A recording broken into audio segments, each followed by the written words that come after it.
อ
นอบน้อมกงกราบปู่เจ้าพระรัตนตรัยอันมีพระพุทธพระธรรมพระสงฆ์อันเป็นตีเปิงสูงสุดของหมู่เฮาเจ้าพุทธทั้งหลายขอกราบไหว้สามายังพระมหาเถระพระเถระพระสังฆาธิการครูบาอาจารย์จุรุจูต้นโดยความเคารพนับถือก็เจริญสุขเจริญธรรมจงบังเกิดเมแด่กันสาธุชนพุทธบริษัทจุบุจุคนตีกำลังสดับหับฟังกับรายการธรรมะกำยอง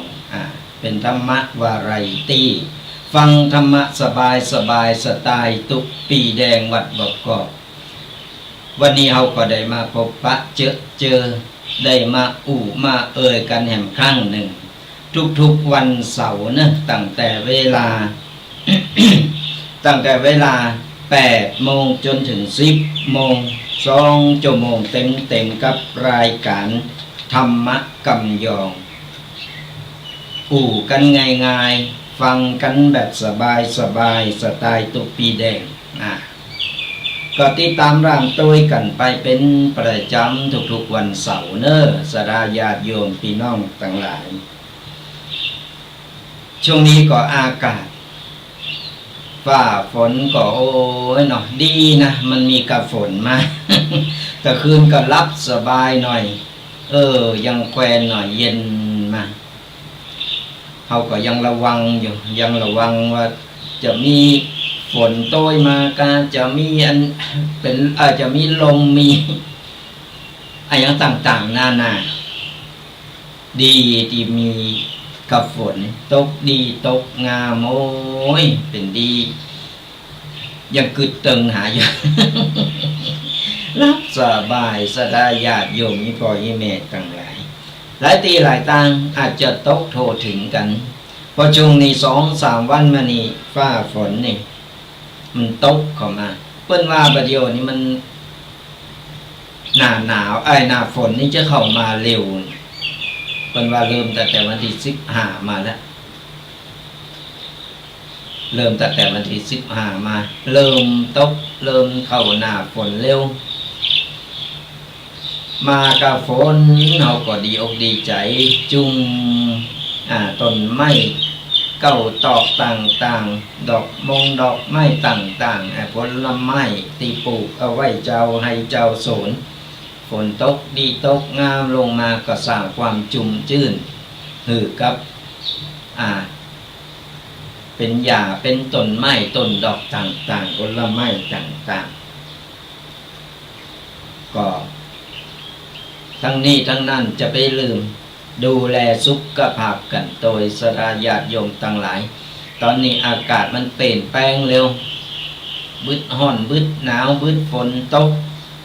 บึดเป็นฝนเป็นลมต่างๆนานากึดไปกึดมาเฮานี่มันก็สู่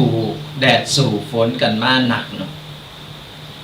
มาลองกึดเฮาก็เก่งเนอะสดาญาติโยมทั้งหลายบัดนี้น้อยอกน้อยใจดูถูกโตเก่านะถึงวันนี้เราเก่งเราสามารถฝ่าฟันอุปสรรคต่างๆมาเรามาย้อนนับเดี๋ยวอายุเราเท่าใดแล้วเราผ่านกูสิ่งกูอยากมาน่าภูมิใจนะเรายังประคับประคองชีวิตเราอยู่รอดตลอดรอดฝั่งมาจนถึงป่านนี้ถือว่าเก่งนะเป็นกำไรชีวิตได้ทุกรูปแบบยังมาฮับได้หมดบ่ว่าจะเป็นโควิดบ่ว่าจะเป็นโรคภัยไข้เจ็บต่างๆอุทกภัยวาตภัยต่างๆฮับได้หมดผ่านมาได้หมด มันก็ภูมิใจดีหนังเหนียวเนาะ เพิ่นว่าคนเฒ่าหนังเหนียวนะบัดเดี๋ยวนี้เพราะว่าเราได้ผ่านมาได้หู้รสชาติกูสิ่งกูอย่างบ่เคยปักก็ปักบ่เคยเจอก็เจอกูสิ่งกูอย่างนี่แหละเพิ่นถึงบอกว่าโลกเฮามันหมุนเวียนเปลี่ยนไปบ่มีอะหยังเต็งแต้แน่นอนจะไปยึดมั่นถือมั่น วางใจเป็นกลางเอาปัจจุบันเป็นติตั้งสระญาติโยมทั้งหลายเอาปัจจุบันเป็นติตั้งอายังจะเกิดบ่เกิดอย่างใดเฮาต้องระมัดระวังควบคู่ไปกับต้องมีสติสัมปชัญญะมีสติหูโตอยู่เสมอว่าปัจจุบันนี่โลกมันเปลี่ยนแปลงไปอย่างใดวิวัฒนาการต่างๆมันเปลี่ยนแปลงไปอย่างใดเขาต้องตั้งรับคือใดตั้งรับคือใดเพราะในแต่ละปีเขาลองทบทวนก่อนวันเดินปีผ่านไปในแต่ละวันแต่ละครั้งนี่แต่ละปีนี่เขาบ่มีอะไรอย่างเตรียมมาซ้ำกันมันต้องมีอันนั้นขึ้นมาเดี๋ยวก็อันนี้ขึ้นมาโอ้ถึงบอกว่าเอาปัจจุบันเป็นติตั้งจะไปยึดมั่นถือมั่นจะไปเป็นกบในกะลาไปยอมรับสิ่งใหม่ๆอันอย่างที่เข้ามาไม่ก็เอาเก่าก็บ้านละ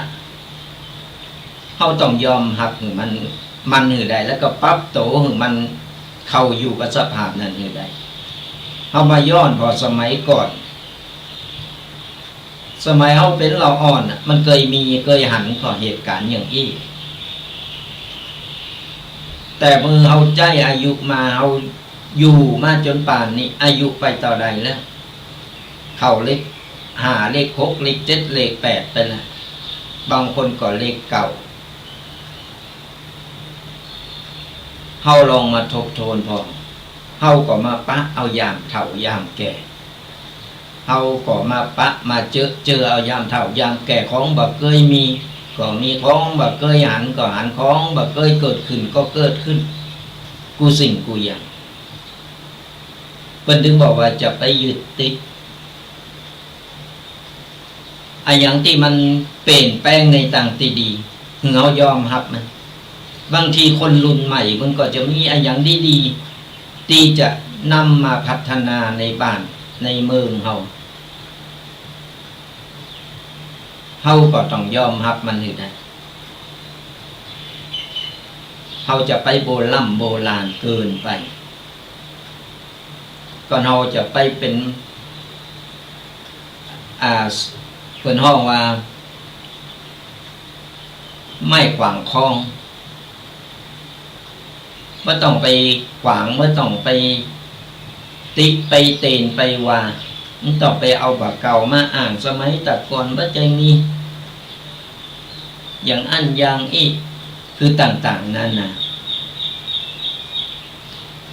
เราต้องปรับตัวเขากับปัจจุบันแล้วก็ทำมันหือใดหับมันหือใดเพิ่นพัฒนาเพิ่นมาคนรุ่นใหม่เพิ่นมีไอเดียดีๆเพิ่นมีไออย่างดีๆอาจจะมาเปลี่ยนแปลงมาพัฒนาเขาก็ลองพอคือโอกาสเพิ่นก่อนว่าไออย่างเกิดต่างคนในครอบครัวเขาก็เหมือนกันคนในครอบครัวเราลองมาพอตอนประเดียวเราอ่อน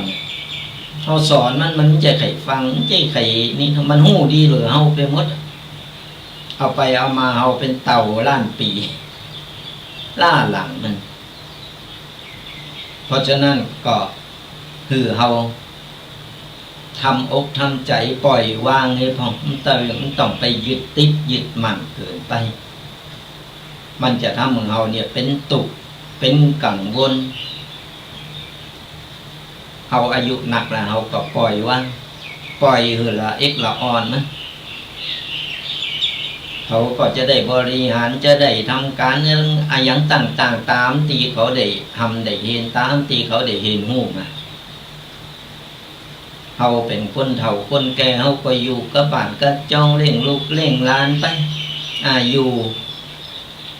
เป็นห้องว่าเป็นการพักผ่อนเฮาอิดมาเหมือน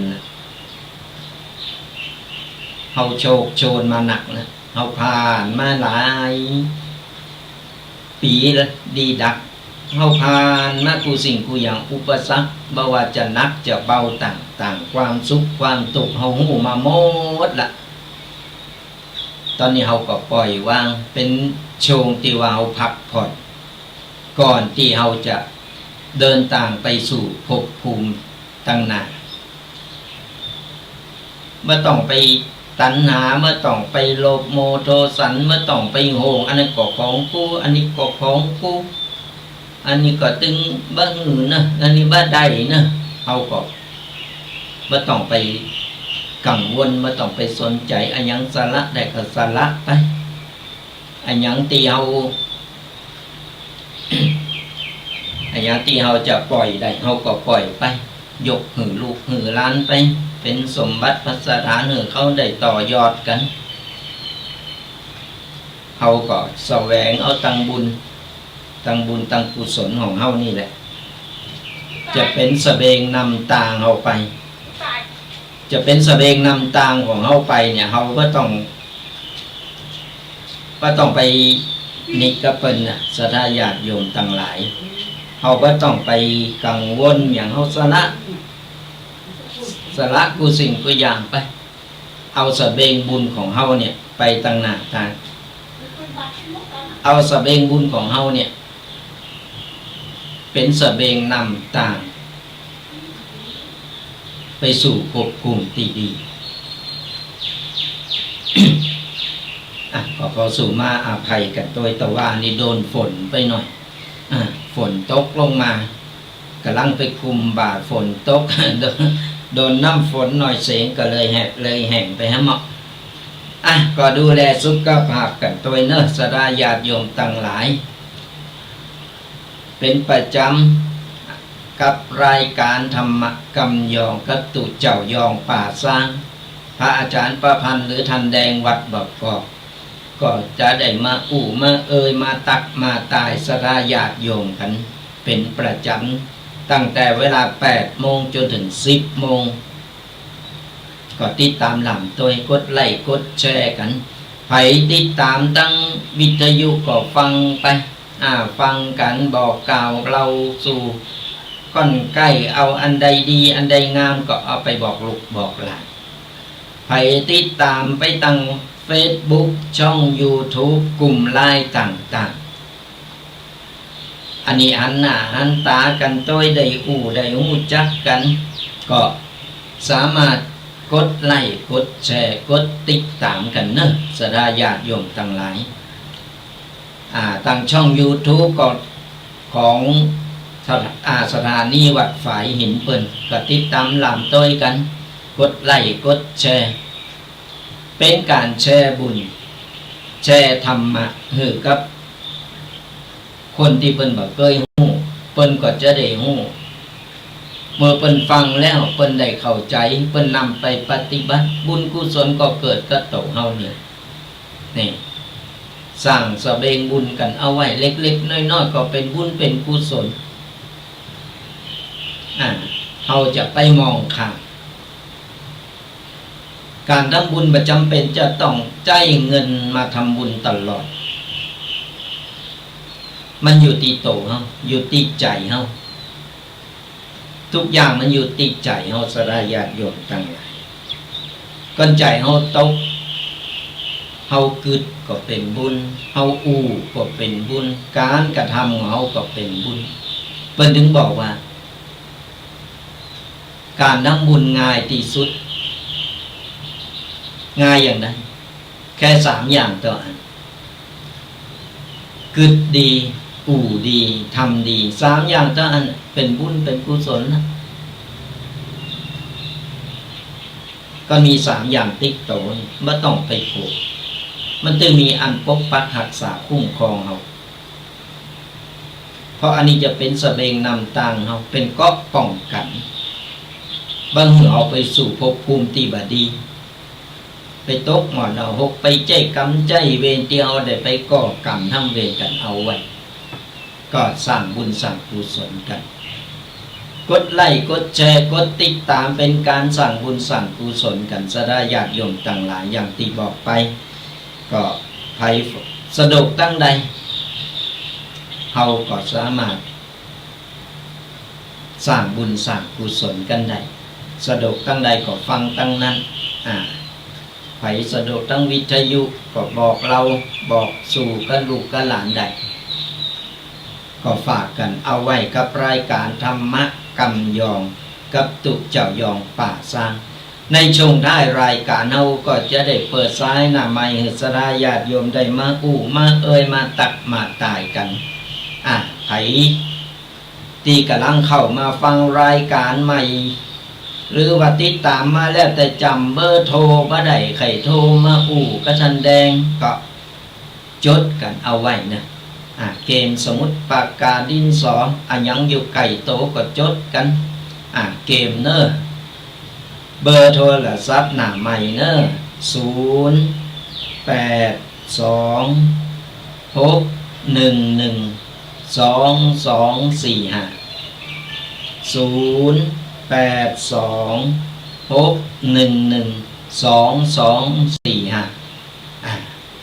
ก็จดไว้เดี๋ยวชงท้ายรายการก็จะได้เปิดสายหน้าไม้อีปออีแม่ปออุ้ยแม่อุ้ยได้มามาจะได้หูจักมักจีกันเอาไว้เป็นกัลยาณมิตรดีต่อกันเวลาไปไหนมาไหนอันทันแดงกาจะได้หูจักกันไว้หากันได้นี่เบอร์โทรก็โทรเนี่ยกำหนึ่งเนอ0826112245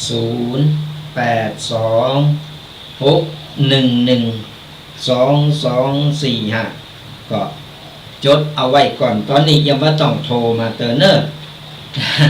กันโทรมาตอนนี้มันพุดเกิ่งพุดกลางเดียวกับตุเจ้าลืมหน้าลืมหลังให้มาก็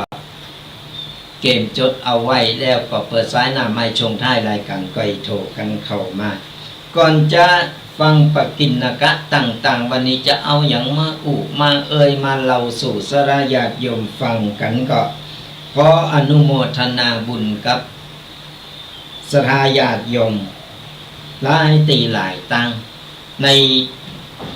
ที่ผ่านมานี่ก็เป็นวันคล้ายวันเกิดของอาตมาภาพวันที่11 พฤษภาคมที่ผ่านมาก็มีสราญาติโยมเป็นหอมบุญโลมบุญในการปล่อยป่า วันนั้นได้ไปปล่อยป่าทำบุญหลังจากทำบุญตาหาบุปการีเรียบร้อยเสร็จอาตมาภาพก็ไปปล่อยป่าแล้วก็ไปส่งน้ำพระธาตุวัดพระธาตุธาริพุนชัยละปูนก็ได้เอาบุญบอกบุญไปกับสราญาติโยมเป็นประกาศไปปุ๊บเพิ่นก็หอมบุญกันมาก็ขออนุโมทนาบุญกันตัวเนอก็ขออนุโมทนาบุญกับคุณแม่โยมแม่เหล็กทองนี่แฟนรายการ FC คุณแม่เหล็กทองบ้านเป็นอยู่ว่าเป็นโยมนาสารากลางเชียงใหม่เพิ่นรวมบุญมาปล่อยป่าโดยก็ขออนุโมทนาสาธุด้วยก็เดียวพอเปิดสายหน้าใหม่เพิ่น FC เบอร์1นัมเบอร์1เพิ่น1โทรมาเดี๋ยวก็ฟังเสียงเพิ่นได้ก็ขออนุโมทนาบุญมาตั้งนี้โดยเนอแล้วก็ขออนุโมทนาบุญกับคุณโยมแมลีพร้อมคณะบ้านศรีดอนใจตำบลสันทรายอำเภอสารปีวันนั้นเปิ้นมาเป็นหมู่คณะเลยนะเปิ้นมาที่วัดเปิ้นก็มาลงกินนมตาลเปิ้นเอาผักไม้ใส่คือบ้านเปิ้น เอามาฝากเอามาเป็นหืดลูกเนนหืดลูกเนนลูกพระเปิ้นได้เอาไว้ทำกับข้าวกับปลายามมือฝนตกไปกุมบาทบาใดนี่เพิ่นก็ค้นกันเอามาเป็นหมู่คณะกันเลยเนอะโดยเฉพาะก็ขออนุโมทนาบุญกับแม่สมบูรณ์ดวงแก้วนี่อันนี้ก็บ้านศรีดอนใจแม่อุ้ยปันบุญอินแม่แสงจันทร์บุญอินปอประสงค์แม่วันเพ็ญศรีบุญเรืองบ้านต้นพึ่งนะแม่ดา ทองสุขบ้านสีดอนใจแม่สิริปัญโยบ้านต้นพึ่งสารปีแม่จันทองทองจันเทพนี่อันนี้ก็บ้านอันนี้ขัวมุ้งบ้านท่าปูแดงแล้วก็มีปอกแก้วแม่มาลาปัญโยบ้านต้นพึ่งแม่จันทากันทาอุโมงค์บ้านสีดอนใจโอ้หลายตีหลายตั้งวันนั้นเป็นประมาเป็นหมู่เป็นคณะแวะเวียนมาตีวัดบักกอกมาได้ได้จ้ากันพร้อมกันนำของต่างๆเอามาฝากเป็นของฝากกันแล้วก็รวมทำบุญทำกุศลกันต้วยก็อนุโมทนาบุญมาณที่นี่ตัวเนอะ ก็เป็นตีได้ปืนอกปืนใจตีผ่านมาสดาญาติโยมต่างหลายเฮาก็ได้ทำบุญปล่อยป่าหืออิสระกับสัตว์โลมโลกคือกูสิ่งกูอย่างเพิ่นก็อยากมีอิสระเฮาก็ไปปล่อยนกปล่อยปลาเป็นทำเนนตีเฮาทำและเฮาสบายใจก็เป็นบุญเป็นกุศลกันก่อนมาฟังปกิณกะกันก็ขอประชาสัมพันธ์กันแอมกรรมหนึ่งตอนนี้สดาญาติโยมตั้งหลายมีแอมบุญหนึ่งยังอยู่ยังเป็นยังบัดเซตเตอร์กับเป็นงานส่งน้ำพระธาตุวัดพระพุทธบาทตากผ้าเป็นเริ่มตั้งแต่วันที่15เป็นต้นไปเริ่มตั้งแต่วันที่15ถึงวันที่19พฤษภาคมก็คือเดือนนี้แหละก็ถ้าสดาญาติโยมบ้านไก่เลื่อนเคงหรือว่าบ้านไก่ก็ตามใครมาส่งน้ำพระธาตุวัดพระพุทธบาทตากผ้าก็ขอเชิญเจริญพรเนอะยังมีเวลากันอยู่บ่ว่าสะดวกกลางวันกลางคืนก็สะดวกโชว์ไหนก็ไปกันได้บัดเดี๋ยวเพิ่นก็อดก็อยู่บนวัดพระพุทธบาทตากผ้าน่ะไปสะดวกกลางวันกลางคืนก็ขอเชิญเจริญพรกันได้เพิ่นเริ่มตั้งแต่วันที่15จนถึงวันที่19เนื้องานส่งน้ำพระธาตุวัดพระพุทธบาทตากผ้าจังหวัดลำพูนของเฮาเป็นวัดหลวงวัดที่เฮาสมควรขึ้นไปกราบสักการะบูชาเพราะว่าเพิ่นมีครูบาหลายรูปหลายองค์หลายตนเฮาก็ขึ้นไปกราบเป็นสิริมงคลเอาโจกเอาใจกันก็ขอเชิญเจริญพรกันได้สะดวกในช่วงไหนบางคนก็ว่างานวัดพระบาทเพิ่นมีเมื่อใดก็บอกกันต่อกันไปเนิ่นตั้งแต่วันที่15มาละจนถึงวันที่19ปุ่นวันนี้วันที่17ทั้ง2วันด้วยกันเนอะเพิ่นมีมหรสพต่างๆมีร้านค้าขายของกันโอ้ยอุณาฝาคังกาดโหมโพโมนขายของขายนี่กันก็ขึ้นไปที่วัดพระพุทธบาทตากผ้าจังหวัดลำพูนของเรางานส่งน้ำพระธาตุวัดพระพุทธบาทของเราเริ่มตั้งแต่วันที่15จนถึงวันที่19เนอะเลย2วันด้วยกัน สดาญาติโยมตั้งหลายข้าวตึงวันนี่เราก็ได้หู้ได้หันได้ทราบมีตึงดีตึงบ่าดีต่างๆนานาที่เป็นข่าวใหญ่ประเดี๋ยวนี้ก็อย่างที่ว่านั่นแหละสดาญาติโยมตั้งหลายนี้บ่ป้นเรื่องตุกเจ้าวัดเนนนั่นเรื่องพระศาสนาฟังข่าวฟังหูไว้หูเนอะสดาญาติโยมทั้งหลายจะไปตื่นข่าวจะไปเหมาลงมันมีตึงดีมันมี2ด่าน3ด่านเสมอด่านเปิ้นด่านเฮาด่านเขาฟังแล้วก็พิจารณาวิเคราะห์พิจารณาพอ มันก็มีถึงปะปนกันไปบางคนก็อ่านข่าวเสร็จก็คอมเมนต์ไปด่าว่าต่างๆนานาบางคนก็แรงเกินไปบางคนก็เมาโลมไปเฮาฟังเฮาขอแล้วก็เนี่ยเปิ้นว่าเปิ้นเฮาจะเป็นกระต่ายตื่นตุงไอตีพระดีๆเปิ้นก็มีเปิ้นเลิกครูบาอาจารย์ที่เปิ้นบ่าออกสื่อที่เปิ้นบ่าออกเปิ้นเก็บเนื้อเก็บโตปฏิบัติมีอำเปิดเลิกมีอำหนักอยู่ที่เฮาบ่ฮู้แต่ไอโซนที่มันเป็นข่าวเนี่ยออกมาแต่ละอย่างมันข่าวบ่ดีทั้งนั้นอันนั้นมันเป็นข่าวคนถึงได้ฮู้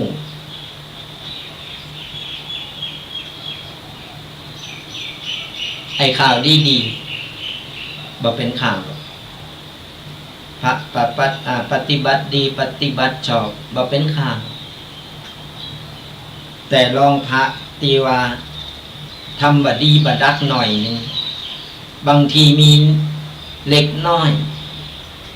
โอ้ยบ่โคมข่าวกันใหญ่โตไปคุดคุยกันขึ้นมาไอ้ยังไปคุดโอ้ยเหมือนเปิ้นไอ้คุดหาอย่างนั้นมาหาแมงมัน เอาก็บ่เคยหรอกโอ้ไปคุดคุยอยู่ตั้งใดหอมใดหูใดเนี่ยมันเป็นอย่างเนี้ยมนุษย์คนเฮาสดาญาติโยมตั้งบ่ว่าวงการไหนก็ตามมันมีตึงดีตึงบ่ดีปะปนกันไปเจอมันดีหมดกูอย่างมันก็บ่มีเจอมันบ่ดีไปเหกูอย่างมันก็เป็นไปบ่ได้มันก็ปะปนกันไปเฮาก็แยกเฮาแยกพอว่าปฏิบัติดีปฏิบัติชอบบ่ใจว่าปาเนาโตนั่นก่อนเหม็นไปหมด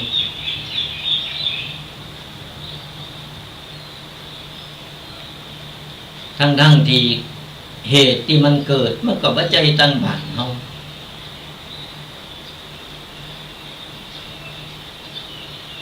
เพราะฉะนั้นเฮาบ่ต้องไปตื่นตระหนกตกใจต้องไปเหมาโลมแล้วต้องไปวิจารณ์เพิ่นต้องไปออกความหันอย่างกับเปิ้นมีกฎระเบียบวินัยมีกฎหมายคอยรองรับเปิ้นก็จะจัดการไปตามกฎหมายกฎระเบียบของเปิ้นกรรมเวรก็จะทำตามตามกรรมตามเวรของเปิ้นไปกรรมเวรมันทำงานของมันเองใครทำอย่าได้ก็ได้อย่างนั้นกฎหมายก็เปิ้นก็มีกฎหมายเปิ้นก็ทำหน้าที่ของเปิ้นมีตำรวจคอยดูแลรักษาเปิ้นก็จะดำเนินตามกฎหมายของเปิ้นไปไผผิดก็ว่าไปตามผิดไผถูกก็ว่าไปตามถูกให้เฮามันมีหน้าที่ฟังแล้วก็คิดวิเคราะห์แยกแยะไอ้ที่เปิ้นดีมันก็มีเปิ้นเลิกไอ้บ่ดีมันก็มีปะปนแต่สิ่งดีๆมันบ่เคยเป็นข่าวที่เป็นข่าวก็สิ่งบ่ดีทั้งหมดเพราะฉะนั้นเฮาจะไปคอยตามจะไปอ่อนไหวโตยเปิ้นบ่ดีก็เลิกของเปิ้นทำอย่าได้เปิ้นก็ได้ของเปิ้นอย่างนั้นเฮาก็ปฏิบัติตามหน้าที่ของเฮาเป็นคนปุตเป็นเจ้าปุตสดาญาติโยมทั้งหลายพระสัมมาสัมพุทธเจ้าเปิ้นมีน้ำธรรมคำสอนก็คือพระธรรมคอยตักเตือนจิตใจคอยจี้แนะเป็นแสงสว่างนำทางเฮาก็เอาน้ำธรรมคำสอนนั่นแหละมาเป็นตีตั้งมาเป็นตีเปิงมาเป็นตีแสงสว่างเฮา ในการดำเนินชีวิตเขาเคยปฏิบัติอย่างไรเขาก็ปฏิบัติอย่างนั้นไอ้ไผ่ทำบดีก็ปล่อยเรื่องของเพิ่นกฎแห่งกรรมเพิ่นทำงานของเพิ่นเองกฎหมายเพิ่นทำงานของเพิ่นเองเขามีหน้าที่ปฏิบัติเขามีหน้าที่ในการรักษาดูแลพระศาสนาเขาก็ปฏิบัติไปบ่ต้องไปท่อบ่ต้องไปวิจารณ์บ่ต้องไปด่ามันจะเป็นบาปเป็นกรรมกับตัวของเขาเองเพราะว่าเรื่องบางเรื่องเขาก็หู้แต่บ่หู้แหละมันเป็นการเล่าสู่กันฟังเล่ากันไปคนหนึ่งเล่าก็ต่อไปหน่อยคนหนึ่งเล่าก็ต่อไปหน่อยก่อนเล่าตามเนื้อบทความนั้นมันจบเร็วมันต้องเสริมเข้าไปหน่อยแต่งเข้าไปหน่อยมันก็เหมือนคนเหมือนแม่ยิงเวลาจะออกจากบ้านปักแต่งให้หน่อยทาลิปให้หน่อยเขียนกิ้วให้หน่อยเติมหั่นแปรงหั่นแต่งนี่เพื่อความสวยงามเหมือนกันสระญาติโยมทั้งหลายเวลาเอาไอ้หยังใครมันโมน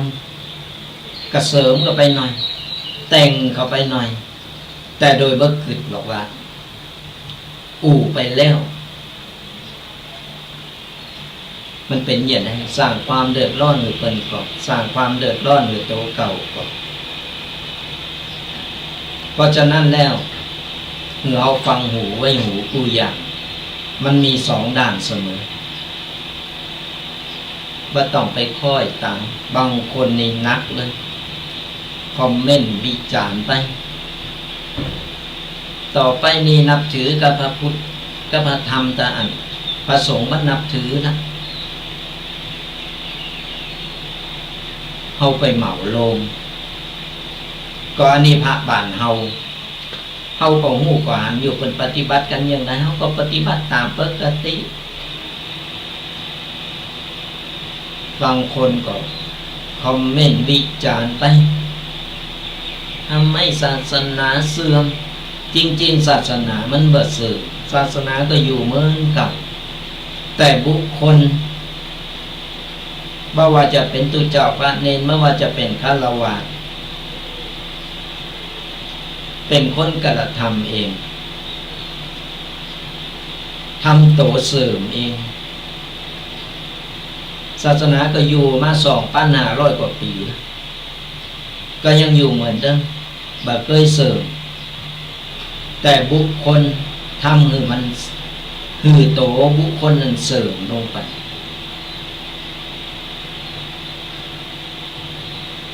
มันต้องไปโตดว่า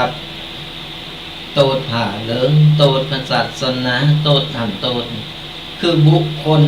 เขาต้องเข้าใจนะสนาญาติโยมทั้งหลายคนที่มาโบสถ์ตึงวันมาเป็นตุเจ้าพระเนรมาเป็นครูบาอาจารย์ก็ปัจจัยไผ่มาจากไหนก็เป็นลูกเป็นหลานหมู่เฮาทั้งหมดเป็นมนุษย์เดินดินมีพ่อมีแม่มีผู้อย่างก็เหมือนสนาญาติโยมแต่ด้วยใจศรัทธาด้วยใจหักเพิ่นเข้ามาโบสถ์ในพระพุทธศาสนาก็เพื่ออย่างเพื่อใจความอดทนมาฝึกเก่าจิตใจโตเก่าเริ่มใส่ในพระพุทธศาสนาน้อมทำตามกรรมตามหลักคำสอนมาเฝ้าวัดเฝ้าวาไว้ให้เฮาก่อนบ่มีครูบาอาจารย์บ่มีตุเจ้าพระเนรมาโบสถ์วัดเฮาก็เป็นวัดล่างไปเพราะบ่มีใบมานอนเฝ้าก็ว่าจะเป็นวันกันมาเฝ้าวัดมันก็เป็นไปบ่ได้เพิ่นเสียสละขนาดตุเจ้าพระเนรบ่ใจอู่ว่าเขาโตเก่าก็ลองคิดพอดลองพอว่าเขาจะสละกูสิ่งกูอย่าง ในการที่ไปนอนเฝ้าวัดรักษาทรัพย์สมบัติศาสนาไผได้เมินขนาดไหนอย่างไรนี่เขาลองมาพิจารณาก่อนเพราะฉะนั้นแล้วเนี่ยไอ้ข่าวที่มันเกิดขึ้นมามันก็เป็นเรื่องของเปิ่นบ่ใจเป็นเรื่องที่ว่าเขาจะไปเหมาลงมันเกี่ยวกับศาสนาก็จริงแต่อย่างที่บอกว่าเปิ้นมีกฎระเบียบวินัยของเปิ้นก็จัดการของเปิ้นเฮาก็บำรุงทนุบำรุงดูแล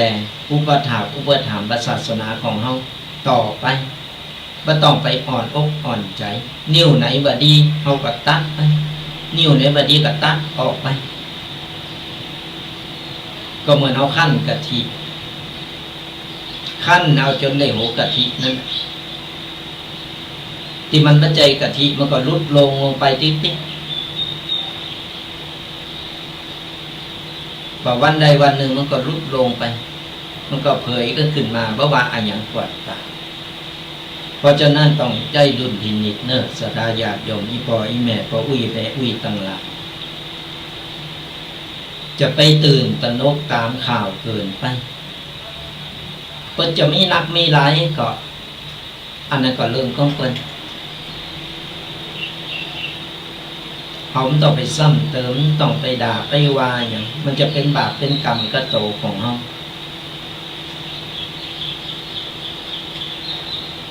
เขาก็นำหันมาดูแลทุกเจ้าบ้านเนนวัดวาอารามของเขานี่แหละสอดส่องดูแลคอยอุปถัมภ์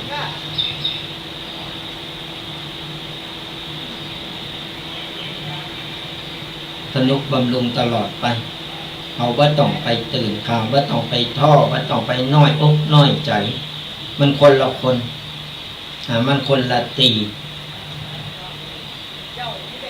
มันจะหือเหมือนกันหมดมันเป็นไปบ่ได้บ่ว่าวงการไหนก็ตามไฟบ่ดีมันก็ลงไปไฟดีเพิ่นก็ไปต่อตั้งหน้าติ๊กเนี่ยสราญาติโยมทั้งหลายก็ฝากสราญาติโยมเนี่ย ได้เอาไปพินิจพิจารณาพอพระดีบ่ดีก่อนพระบ่ดีมันก็เป็นข่าวไปบ่เดียวมันเร็วโทรศัพท์ถ่ายกิ้งกังมันก็ไปแล้วแต่ไอ้พระดีๆที่เป็นปฏิบัติดีปฏิบัติชอบดักแซบนี้ไปงูจักเนี่ยเพราะฉะนั้นเราต้องไปสนใจยังหนักหนาต้องไปตื่นข่าวหนักหนาเขามีหน้าที่ปฏิบัติเขาเคยทำจะได้เขาก็ทำกันไปพอจิตใจคนเฮาถึงวันนี้หันหน้าบ่หันใจบ่ฮู้ว่าไผเป็นอย่างไรต่อหน้าเฮาก็ยิ้มแย้มแจ่มใสรับหลังมาครับว่าเฮาอย่างอันอย่างอีต่างๆนานามันมีเพราะฉะนั้นเนี่ยเฮาพยายามปฏิบัติตัวเฮาดีกว่าแล้วก็บ่ต้องไปสนใจอะไรหยังเกี่ยวกับเรื่องของคนอื่นมันหนักผู้คนมันมีเรื่องมีปัญหาผู้สิ่งตัวอย่างแต่ว่าปัญหาของไทยของมันเขาก็แก้กันไปปัญหาเล็กปัญหาน้อยคือมันมีเรื่องในใจกันหมดในแต่ละวันเพราะฉะนั้นเราต้องไปเอาเรื่องคนอื่นมาใส่สมองฮู้ว่าเป็นข่าวเป็นข่าวแต่เดียวเขาก็ได้ครับฮู้ว่าเป็นข่าวเขาต้องไปซ้ำเติมต้องไปต่อว่าต้องไปออกความหมายต้องไปวิจารณ์มันจะเป็นวจีกรรมมันจะเป็นกรรมกับปากโตของเฮานี่มันทำคุณงามความดีไปสราญาติโยมต่างหลาย สั่งสมบุญสร้างคุณงามความดีกันไปความดีเมื่อถูกสั่งสมแล้วเนี่ยจะกลายเป็นบารมีธรรมเป็นบารมีที่บ่มีวันสิ้นสุดหรือเสื่อมสลายยิ่งไปถูกใส่ให้ยิ่งเพิ่มศรัทธายิ่งถูกอิจฉาก็ยิ่งได้ดิบได้ดียิ่งถูกโจมตีก็ยิ่งเด่นยิ่งโด่งดังยิ่งถูกจ้องเพื่อหือพังมันก็ยิ่งเจริญเติบโตเฮาหมั่นศรัทธามุ่งมั่นทำความดีไปเถอะบัณฑิตชนจะอยู่เกงข้างเฮาเทวดาฟ้าดินจะคอยคุ้มครองเฮาสิ่งศักดิ์สิทธิ์เพิ่นจะบ่ทิ้งบ่ละบ่ขวางเฮาเฮาอยู่เดียวดายเพิ่นฮ้องว่าคนดีผีคุ้มที่คนบ่เก่าเพิ่นได้เล่าเลยว่าเนี่ยสลาญาติโยมเฮาบ่ฮู้หรอกว่าในแต่ละวันเฮาตื่นขึ้นมาเฮาจะพบปะจะเจออันหยังก็ตามแต่ละวันบางทีเฮาเรื่องบันทึกบ่ขาดบ่ฝันเฮาก็ได้มาพบมาปะมาเจอถึงบอกในแต่ละวันก่อนนอนเฮามันสวดมนต์ไหว้พระทำสมาธิแผ่เมตตาเล็กๆน้อยๆ5 นาที10 นาทีก็ยังดีเวลาเฮาหลับเฮาก็จะหลับสบายเฮาก็จะมีสิ่งดีๆมาปกปักรักษาคุ้มครองเวลานอนหลับนี่เป็นว่ามีเทวดามาคอยปกปักรักษาคุ้มครองเทวดาประจำตัวนั้นเพิ่นจะมาคอยดูแลเฮา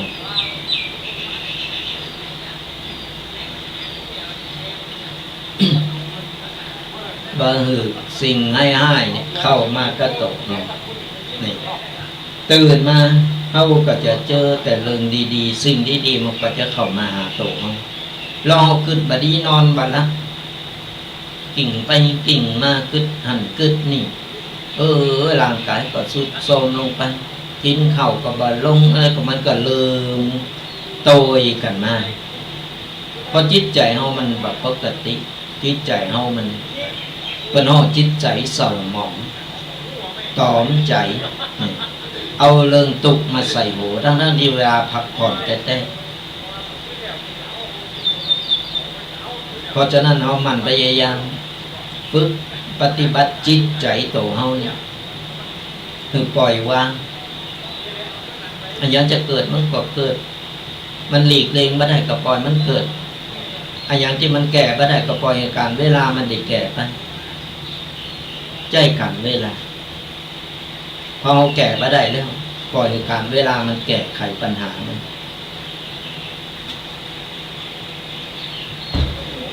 เพราะในแต่ละวันเราจะเจอหลายเรื่องหลายนะเราจะบอกงูลงนะบอกว่าวันนี้เราจะกวาดใบไม้หือสะอาดเพียงใดก่อนวันปลูกใบไม้มันก็ลงหล่นลงมาเหมือนกับก็เปรียบเสมือนปัญหาชีวิตของคนเฮาปัญหาชีวิตของแต่ละคนจะมีมาแก้ปัญหาเฮาแก้ไขได้ตลอดทุกวันบึดก่อนเรื่องนึงบึดก่อนเรื่องนึงเข้ามาเฮาก็ต้องไปกังวลการจะใช้ชีวิตเดินหน้าต่อไปเฮาต้องเกมโตแล้วมันต้องมีอุปสรรคเมื่อว่าอย่างก็ตามการเราจะเต้วไปตั้งหน้าเต้วหนตั้งไปตั้งหน้าหมูหมากางไก่มันตึงเห่าตึงหอนโดยคนโลกเฮาจะโม้เมาไปเพราะว่าพะวงกับเสียงหมาเห่ามาหอนหมดนั่นแหละเฮาห้ามปากเขาบ่ได้ห้ามปากหมามันบ่ได้จะไปเห่าเน้อแล้วมันยุดเฮาก็ว่าไปเฮาก็ห้ามมันบ่ได้ในเมื่อเฮาห้ามมันบ่ได้เฮาเตียวหนีดีกว่าปิดหูเตียวหนีไปต้องไปสนใจมัน ก็ถึงบอกในแต่ละวันนี่บึดก็เรื่องนึงบึดก็เรื่องนึงเข้ามาเอาได้มามันเป็นลิ้นไหลของสมองมั่งเอาได้แก่ได้กังวลเอาได้มีปัญหาเอาได้แก่ตลอดเวลาเอาก็ต้องไปกังวลเกินไปสระญาติโยมทั้งหลาย ก็แค่ปล่อยก่อยๆทำไปนี่คือมันได้วันต่อวันต่อวันต่อวันไปบ่จะไปวันๆนะคือวันต่อวันต่อวันมันแตกต่างกันเด้อวันนี้เอาตื่นมาโชคดี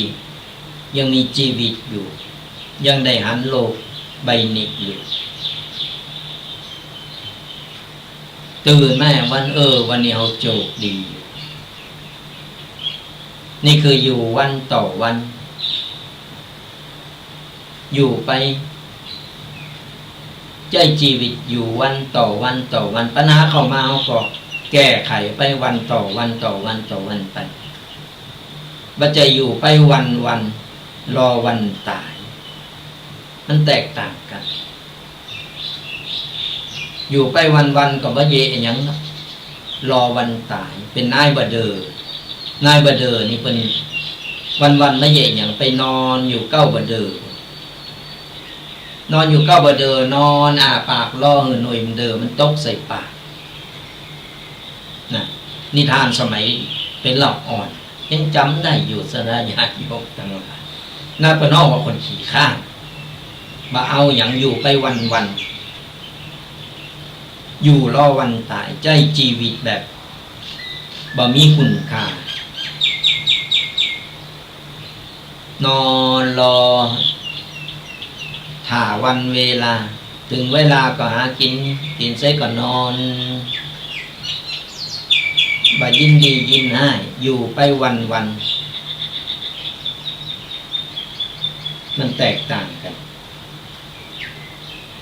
เพราะฉะนั้นค่อยๆแก่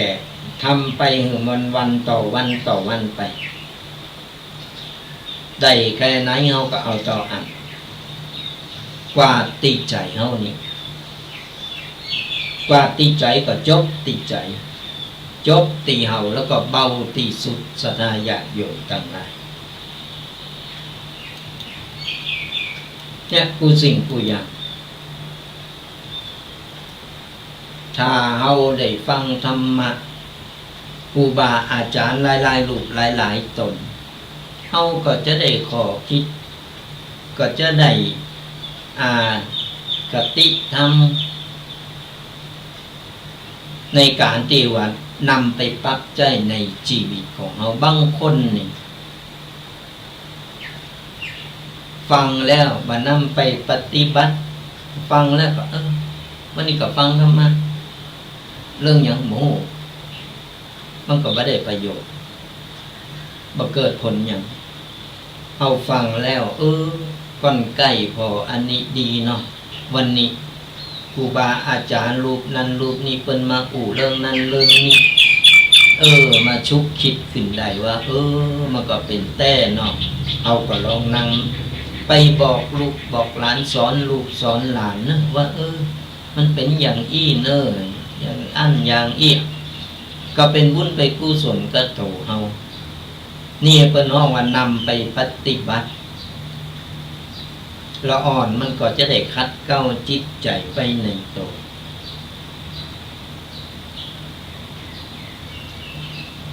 เนี่ยก็ฝากเป็นข้อคิดกันฝากสดาญาติโยมลองนำไปพินิจพิจารณาอายังกูสิ่งกูอย่างเอาคิดวิเคราะห์แยกแยะต่างๆนานา3อย่างนี่จะไปตกใจตื่นข่าวอันนั้นอันนี้ก็เป็นกระต่ายตื่นตุ้ม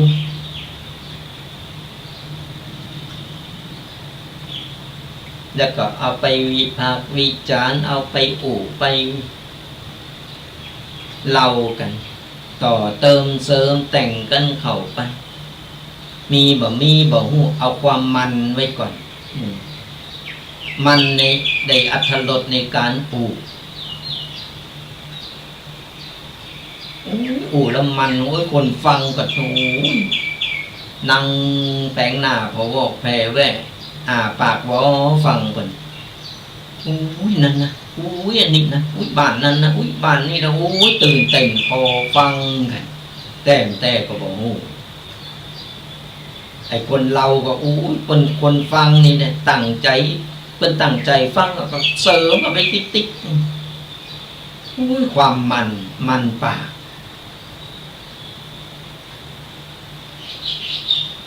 เอาห้าม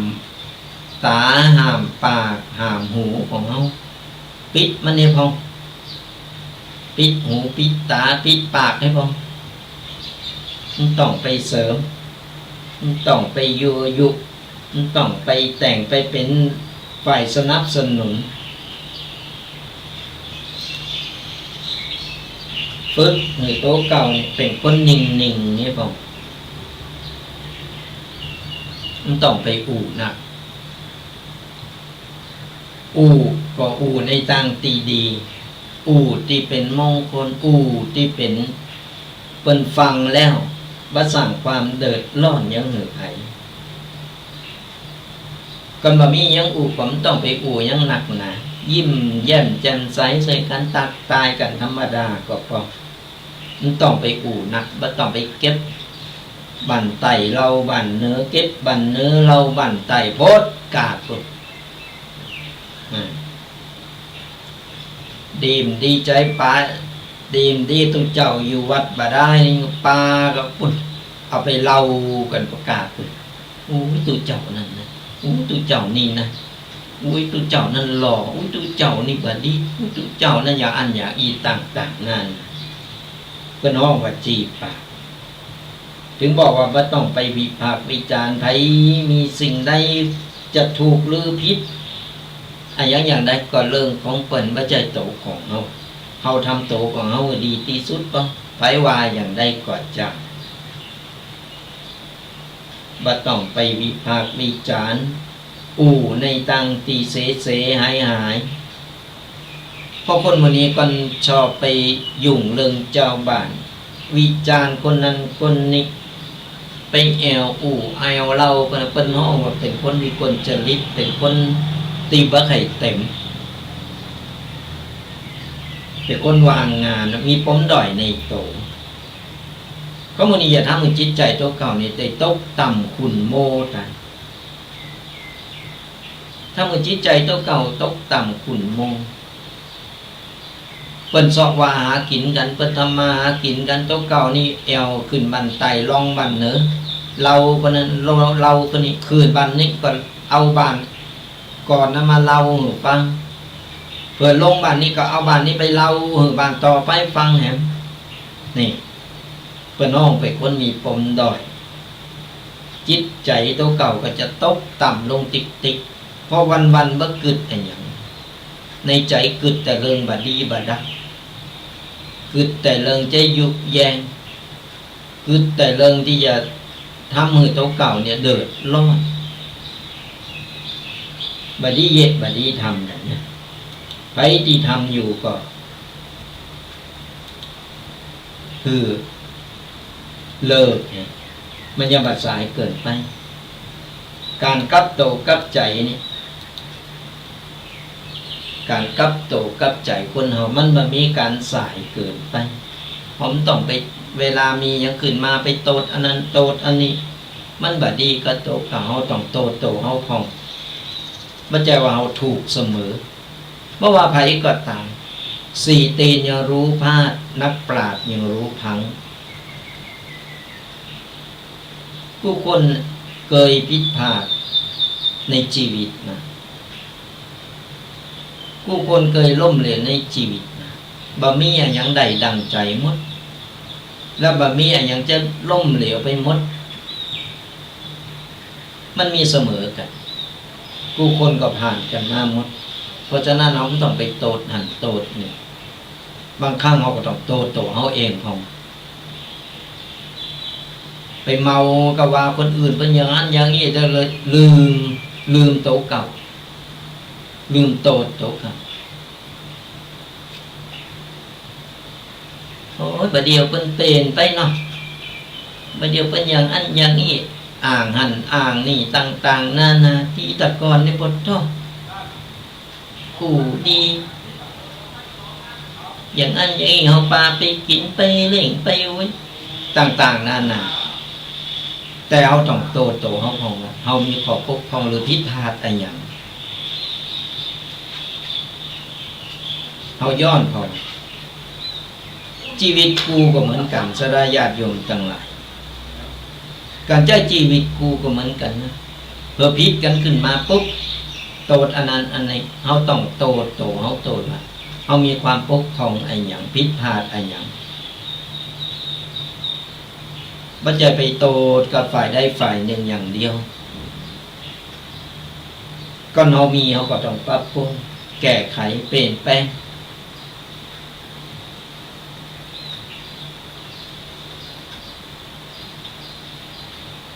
แก้ไขเปลี่ยนแปลงตรงก็เราดีพร้อมแล้วมันคนอื่นยังว่าบัดนี้ก็อันนี้ก็เป็นเรื่องของเขานะมันจะเรื่องของเราแล้วเป็นเรื่องของเปิดการเปลี่ยนแปลงชีวิตไม่ต้องไปถามใครคือเอาถามใจโตเขาพอเอาวายหน้าบัจจางเป็นสะน้ำไปก็ช่วยอย่างนั้นวายน้ำบัจจางเป็นสะนี่บดีสะน้ำนี่บดีเป็นไปไหวสะอื่นมันก็ช่วยอย่างนั้นเฮาหักบัจจางเฮาลองเป็นแฟนบ่ล่ะมันก็บัจจางมันก็เป็นไปบ่ได้เฮาเห็นหูบัจจางลองเป็นครูเนี่ยครูนี่เพิ่นบัดดีสอนบัดดีมันก็แก้ไขอย่างนั้นเฮาทำงานอย่างประจานทำงานบัจจางโอ้งานอย่างนี้เย็บบัจจางเป็นงานมันก็จะก้าวหน้าไปบ่ได้เพราะอันอย่าง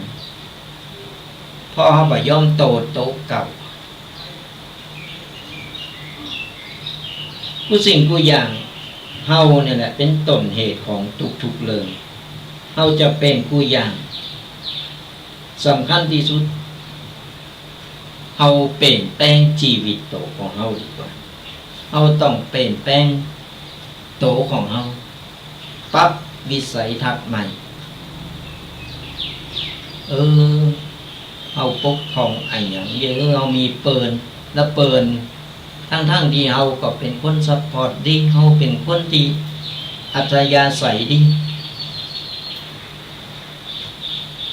แต่ยื้อบ่มีคนคบยื้อบ่มีคนดีอยากจะมาเสวนาอยากจะมายุ่งมาเกี่ยวมาคบหาคบกล้าสมาคมตัวเฮาต้องมาพิจารณาพอโตเฮามันต้องไปโตอย่างที่บอกโตดลมโตดแรงโตดฝนโตดฟ้าโตดกูสิ่งกูอย่างลืมโตเก่าลืมโตเก่าเฮามีขอบปกครองไอ้เนี่ยนี่เฮาต้องโตของเฮาพิจารณาโตของเฮา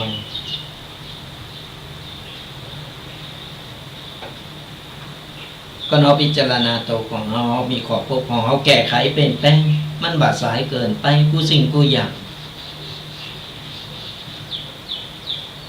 การเริ่มต้นใหม่นับหนึ่งใหม่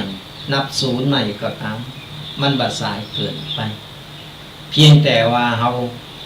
คิดจะปรับปรุงจะแก้ไขบัดใจจังมันมีไปคบเป็นอย่างเดียวไปหาคนใหม่ก็เปิดเลิกมันก็เปิดกินเปิดตีบัดจริงจังนี่พิจารณาตัวเก่าพอว่าทบทวนพอว่าตั้งแต่ เฮาเกิดมาเยอะคนใดก็พบบ่ได้คนนั้นก็พบบ่ได้คนนี้ก็พบบ่ได้ทั้งนั้นที่เฮาก็ดีกูอย่างแต่มีข้อพบของที่เฮาลืมนึกนี่เป็นข้อคิดสดาญาติโยมเอาไปลองสอนลูกสอนหลานบอกลูกบอกหลานหรือว่าไปพิจารณาพ่อโตของเฮาไปปรับใจในชีวิตของเฮานั้นก็ฝากกันเอาไว้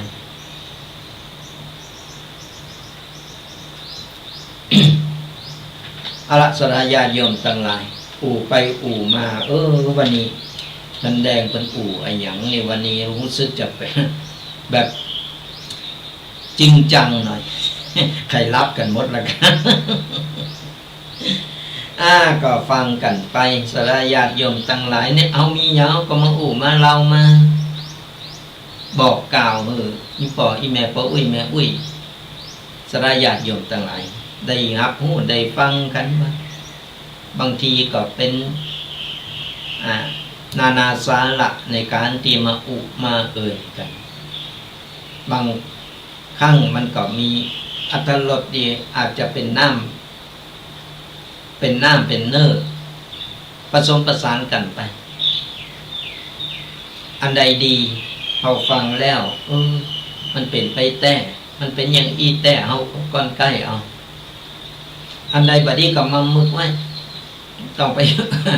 มังมึกเอาไว้ต้องนำไปปรับใจกันก็ติดตามนำต้วยกันไปสดาญาติโยมตั้งหลายครับรายการธรรมะกำยองอู่ไปอู่มาก็ชั่วโมงไปวันนี้อู่ยาวไป มาหลังรับกันไปการเดียวสักกำเราจะเปิดสายนามัยสดาญาติโยมได้มาอู่มามาตัดมาตายกันเป็นอย่างได้พองวันนี้ฟ้าฝนเป็นได้คึมอยู่แล้วตั้งปัดสร้างละปูนี่ตอนนี้ยังคึมจะแดดก็บาแดดจะบดก็บาบดเดี๋ยวฝนก็ซอกอ่อยลงมาเตอน้อยบึดก็หมอกฝนไล่ไก่หมอกลำคาแต่อากาศมันก็คึมที่อื่นเป็นอย่างไรเดียวก็มาเล่าสู่กันฟังจดกันเอาไว้เนื้อเบอร์โทรในการโทรมาอู่มาเบอร์โทรหน้าใหม่กันจดกันเอาไว้เดี๋ยวเปิดสายหน้าใหม่ก่อยโทรกันเข้ามาเนอะ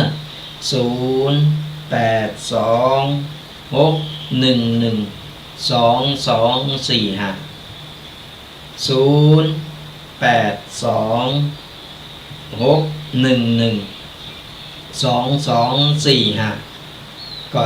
เดี๋ยวเราเปิดสายหน้าใหม่จะได้โทรมาอุมาจะได้มาบอกเราเก่าซิบกันว่าเป็นอย่างใดของอากาศเป็นอย่างใดฟังวันนี้เป็นอย่างไรก็จะได้ตักตายกันเป็นกัลยาณมิตรดีต่อกันจะได้อุได้ได้หู้จักมักจีกันเอาไว้ก็ฝากกันเอาไว้กับรายการธรรมะกำยองกัตุเจ้ายองป่าสร้างฟังธรรมะสบายสไตล์ตุกปีแดงวัดบางกอกก็ติดตามกันไปเป็นประจำทุกๆวันเสาร์ตั้งแต่เวลา 8 โมงจนถึง 10 โมง2 ชั่วโมงเต็มก็วันไหนว่างเราก็จะได้มาพยายามที่จะทำโต๊ะหรือวางในวันเสาร์จะได้มามามาตักมาตายกันนำเอาน้ำทำคำสอนเอาสาระธรรมต่างๆทั้งไก่โตอย่างนั้นเขาก็มาเล่าสู่กันฟังมามากันเป็นการมามาไม่ได้มาสอนไม่ได้มาว่าต้องฟังต้องมาสอนเนี่ยมันรุ่นไหนแล้วมาสอนมาใจเนอะไอ้พ่ออีแม่ตั้งหลายเป็นการเล่าสู่กันฟังเป็นการข้อคิดกันเป็นการสนทนาธรรมก็ฝากติดตามกันไปฟังตั้งใดสะดวกฟังตั้งวิทยุก็เปิดดังๆนะวันเสาร์วันติดเราอ่อนยังไปโรงเรียนเตอบางทีก็เปิดเทอมแล้วบางทีก็ยังบอกเปิดเตอก็เปิดดังๆเราอ่อนมันได้ยินได้ฟังกันตัวเราอ่อนมันได้ยินได้ฟังกันมันจะได้เข้าใจ จะได้ค่อยตามคัดเข้าจิตใจไปในโตเราอ่อนมันเข้าวัดเตอก่อนมันเป็นอย่างมันโจรเข้าวัดมันเข้าวัดกันเป็นอย่างเปิดวิทยุเปิดดังๆให้มันฟังไผที่ว่าพอตั้ง Facebook ช่อง YouTube ของตั้งสถานีหรือว่า Facebook ของตุปีแดงหรือว่ากลุ่มไลน์ต่างๆก็กดไลค์กดแชร์กดติดตามกันไปเป็นการแชร์บุญแชร์ธรรมะคือกับคนที่บ่เคยฮู้บ่เคยได้ยินบ่เคยได้ฟังเพิ่นก็จะได้ฟังกันเพิ่นก็จะได้เข้าใจฟังแล้วฟังธรรมะแล้วสบายใจมีข้อคิดอย่างหลายอย่างเฮาก็ได้บุญได้กุศลไปตวยบัดเดี๋ยวสื่อออนไลน์ต่างๆเฮาใจมีประโยชน์ใจเผยแผ่ในการเผยแผ่ธรรมะบางคนก็บอกว่าตุเจ้ายังมาเล่นโทรศัพท์ตุเจ้ายังมาเล่นสื่อก็เฮาใจมันมีประโยชน์มันก็มีประโยชน์กับตัวเฮา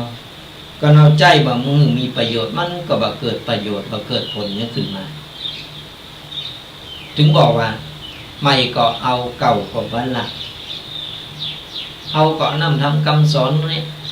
เอาธรรมะต่างๆนี่แหละเจาะเข้าไปถึงอีพ่ออีแม่คนเฒ่าคนแก่เพิ่นอยู่บ้านเพิ่นลุกเบาไหวเพิ่นมาวัดบ้านใดจะใครฟังธรรมใครฟังธรรมะก็ใจสื่อต่างๆนี่แหละแต่ก่อนมันมีกวิทยุแล้วสมัยก่อนนี้ก็ตุเจ้าเรื่องจะไปเทศในวิทยุออกวิทยุนี่มันหายากใครฟังธรรมก็กองก้อยกันมาในวัดเพชรวันศีลวันพระวันเข้าพรรษามันนอนวัดนอนวากันบัดเดียวมันสะดวกสบายคนเฒ่ามาวัดบ่ได้บ่เป็นหยังเอาเสียงเข้าไปถึงบ้านพุ่นเอาเสียงเข้าไปบางคนขับรถอยู่ก็ฟังธรรมะไปอยู่ที่ไหนก็ฟังกันได้ก็ถึงบอกว่าสื่อออนไลน์ต่างๆบัดเดียวเปิดตันสมัยเฮาก็ใจสื่อหมู่นี้น่ะคือเกิดประโยชน์ในการเผยแผ่ธรรมะตันสมัยหน่อยก็สามารถพอได้หันหูหันโตหันติ่งกันเสียงก็ได้ฟังโตก็ได้หันก็ตั้ง Facebook ช่อง YouTube ตั้งกลุ่มไลน์ต่างๆพอฟังแล้วได้หันหน้าหันตาได้ฮู้จักมักจีกันเอาไว้วันใดไปไหนไปปะกันตั้งนอกกันอย่างใดก็ตักตายกันเป็นกัลยาณมิตรที่ดีต่อกันเพิ่นว่าเป็นญาติธรรมตุเจ้านี่เคยหันนี่อันนี้ตุปีแดงนี่วัดบักกอกได้หันหน้าหันตากันตั้งตายกันไผที่ว่าบัดนั้นได้ฟังวันนี้โอ้เจ้านี่มันได้ฟังสักกำก็กดสามารถกดเข้าไปพอได้ไปพอย้อนหลังได้ตามกลุ่มต่างๆก็ฝากกดไลค์กดแชร์กดติดตามกันไปนี่แหละเพิ่นว่าการใจสื่อในเมื่อสื่อมันออกมาอย่างที่สื่อสมัยแต่ก่อนเฮาบ่มีสมัยบัดเดียวเพิ่นใจโทรศัพท์กันแต่แป๊บอันเดียวนี่มันใจงานได้หลายอย่างใจได้นี่เพิ่นร้องว่าดาบสองคมใจในทางที่ดีก็ได้ในทางบ่ดีก็ได้เพราะฉะนั้นในมือเฮามีแล้วเฮาก็ใจมีประโยชน์ใจในทางที่ถูกต้องกดไลค์กดแชร์กดติดตามแชร์ธรรมะกันไปเฮาก็ได้บุญได้กุศลเนี่ยอยู่บ้านบ่ได้ก็ได้บุญได้กุศลสั่งสมวันละเล็กละน้อยถึงบอกว่าประจำเป็นการทำบุญนี่จะต้องไปหยอดตู้จะต้องไปใส่ซองถวายถึงจะได้บุญบัจจัยอย่างอันมันอยู่ที่ใจเฮาก็ใจเฮาเป็นบุญมีอยู่3อย่างอย่างที่บอกตั้งแต่ต้นรายการว่ามีอยู่3อย่างเท่านั้น คิดดีอู่ดีทำดี เป็นบุญเป็นกุศลบ่มันอยู่ที่ตัวเฮาเองอยู่ที่ตัวเฮามันใจโอ้วันนี้บ่มีตังค์บ่ใครได้บุญนะแต่บ่มีตังค์ได้มีตังค์ใส่ซองไปทำบุญจะไปคิดอย่างนั้นก่อนคิดอันเกิดผิดนะก่อนคิดอย่างนั้นเกิดผิดสลายญาติโยมทั้งหลายถึงบอกมันอยู่ที่ใจเฮา3อย่างเท่านั้นอยู่ที่ไหนไปที่ไหนเฮาก็ทำได้หมดทำได้ทุกเวลาบุญเกิดก็ตัวเฮาตลอดเวลาเราต้องไปอู่ในตังที่บดีบ่ต้องไปพอสิ่งบดีบ่ต้องไปทำในสิ่งที่บักเหมาะบักโคนบ่สมควรที่จะทำ3อย่างนั้นบุญก็เกิดจากใจเฮาละมันสั่งสมไปวันละเล็กละน้อยสั่งสมไปทีละนิดละหน่อยเหมือนฝนตกน้ำฝนตกลงมาตกใส่หลังคายศลงมาติ่งเฮาลองเอากระป๋องกระแป้งเอาโอ่งเอาตุ่มหยังต่างๆไปลองไว้ยศลงมาเติมน้อยกำเดียวมันก็เต็มตุ่มนะเต็มโอ่งนะการทำบุญก็เหมือนกันเอาสั่งสมโดยบ่ฮู้โตเดี๋ยววันสักวันมันก็บุญกุศลที่เอาสั่งสมไว้มันก็จะเต็มก่อนบุญมันล้นมันเต็มขึ้นมามันก็จะส่งผลให้เฮาส่งผลให้เฮาเนี่ยถ้ามันส่งผลอย่างใดเฮาใครฮู้ต้องทำเองเพราะของอย่างนี้มันอธิบายบ่ถูกมันอธิบายบ่ถูกสดาญาติโยมทั้งหลายมันเกินที่จะอธิบายแต่ถ้าใครใครฮู้ต้องทำเองบุญเป็นอย่างใดมันช่วยอย่างใดเฮาต้องทำเองก็เราบ่ทำคนนั้นมาเราคนนี้มาเราเป็นไปบ่ได้มันเจอแต่เฮาสัมผัสเองเฮาฮู้เองเฮาทำเองได้เองเฮาจะฮู้เองว่าอ๋อบุญกุศลมันเป็นอย่างนี้ผลบุญมันเป็นอย่างนี้ปลูกลำไยเฮาก็ต้องได้ลูกบ่ลำไยได้ผลบ่ลำไยปลูกลำไยจะได้เงาะมันก็เป็นไปบ่ได้ปลูกสิ่งไหนเฮาก็ได้สิ่งนั้นปลูกลำไยเฮาก็ได้กินลำไยปลูกหอมเฮาก็ได้หอมปลูกกล้วยเฮาก็ได้กินลูกกล้วยก่อนเฮาจะได้กินเฮาก็ต้องปลูก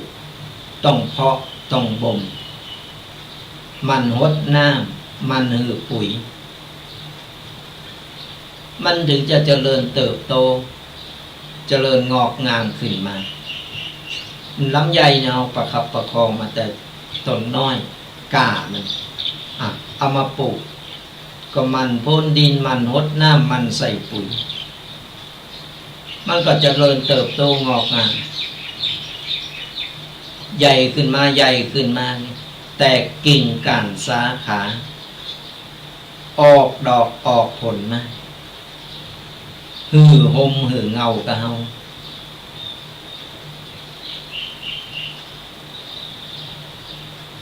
หือลูกหือเม็ดหือผลหือเฮาได้กิน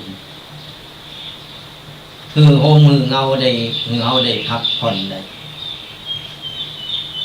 อุปมาอุปไมยก็เหมือนบุญกุศลที่เราได้สร้างได้ทำนั่นแหละศรัทธาญาติโยมเราทำอย่างไรมันก็จะได้อย่างนั้นบุญกุศลเราสั่งสมไปต่อปัจจัยวันนี้ไปทำบุญวันนี้หวยจะออกอย่างตะวาเนี่ยหวยจะออกโอ้คนใส่บาตรนี่ปวดท้องคนนั้นก็มาใส่บาตรขอเงินถูกหวยเนอขอเงินได้บุญเนอขอเงินถูกหวยเนอใส่บาตร ซื้อของมาใส่บาตรหมดมาถึง100ก็ถูกรางวัลที่1เนี่ย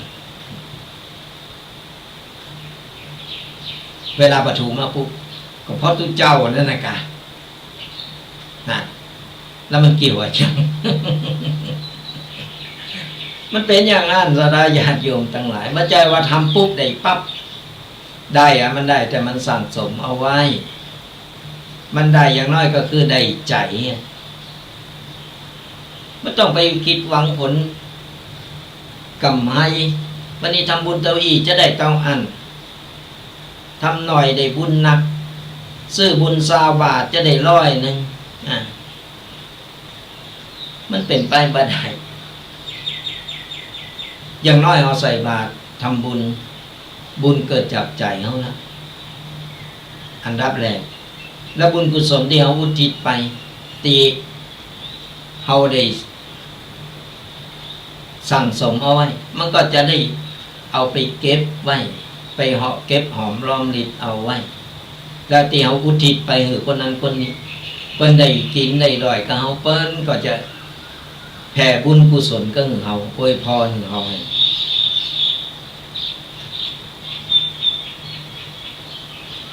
บุญมันก็จะสั่งสมไปเรื่อยๆเนี่ยต้องทำเองถึงจะหู้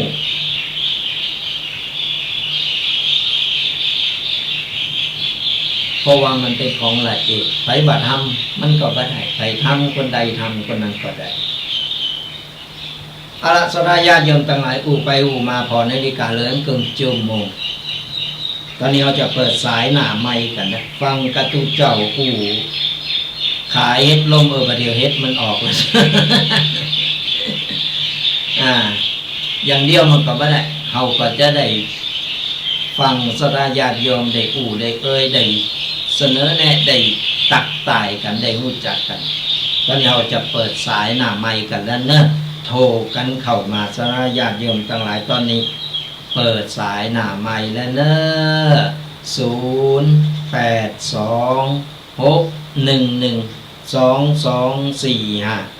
0826112245ฟังอยู่ตั้งใดโทรกันเข้ามาโทรกันเข้ามาเปิดสายหน้าไมค์กันแล้วเนอะเจริญพรแม่ครูวันนี้บัตรสีแช่มเลย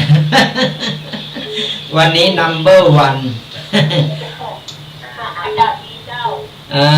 ชัดเจนเนาะวันนี้อากาศเป็นได้บ้อง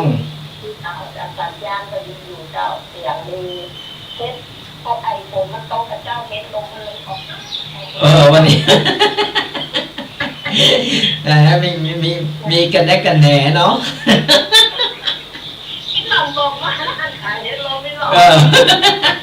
แต่การเจอเฮ็ดโลมันออกดูแถวบ้านนี้เฮ็ดโลออกแล้วนะ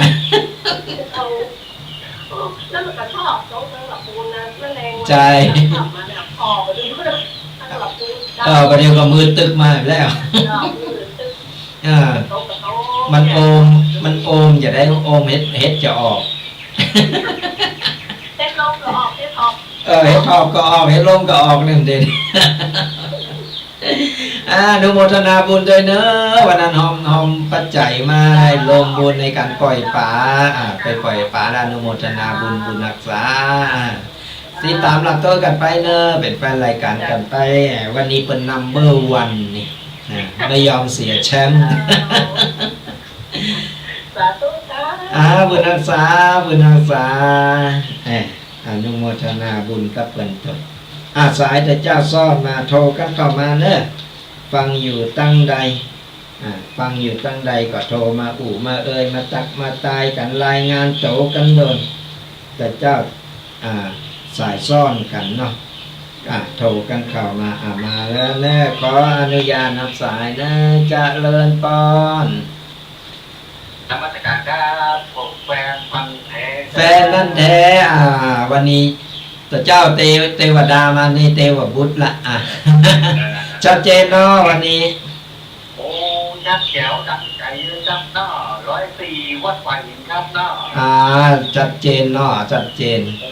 อากาศเป็นได้บ้างวะเนี่ยเลยครับเนาะ วนครับทั้งเทศเนี่ยภาษายองเนี่ยม่วนขนาดเลยครับเนาะ มันถึงเจ็บใหม่ดูคนยองอ่ะ เข้าข้างลูกเอา ขนาดเลยครับเนาะ อากาศร้อนก่อนวะเนี่ยเป็นได้บ้าง โอ้อันมันยังไงผมรู้ครับ อันเนี่ยฝนนี่ก็ฝนครับฟ้านี่ก็ฝนทั้งนั้นครับเนาะ มีกับฝนเลยนะตะเพนี่มันอึมครึมเหมือนกันนั่นแหละ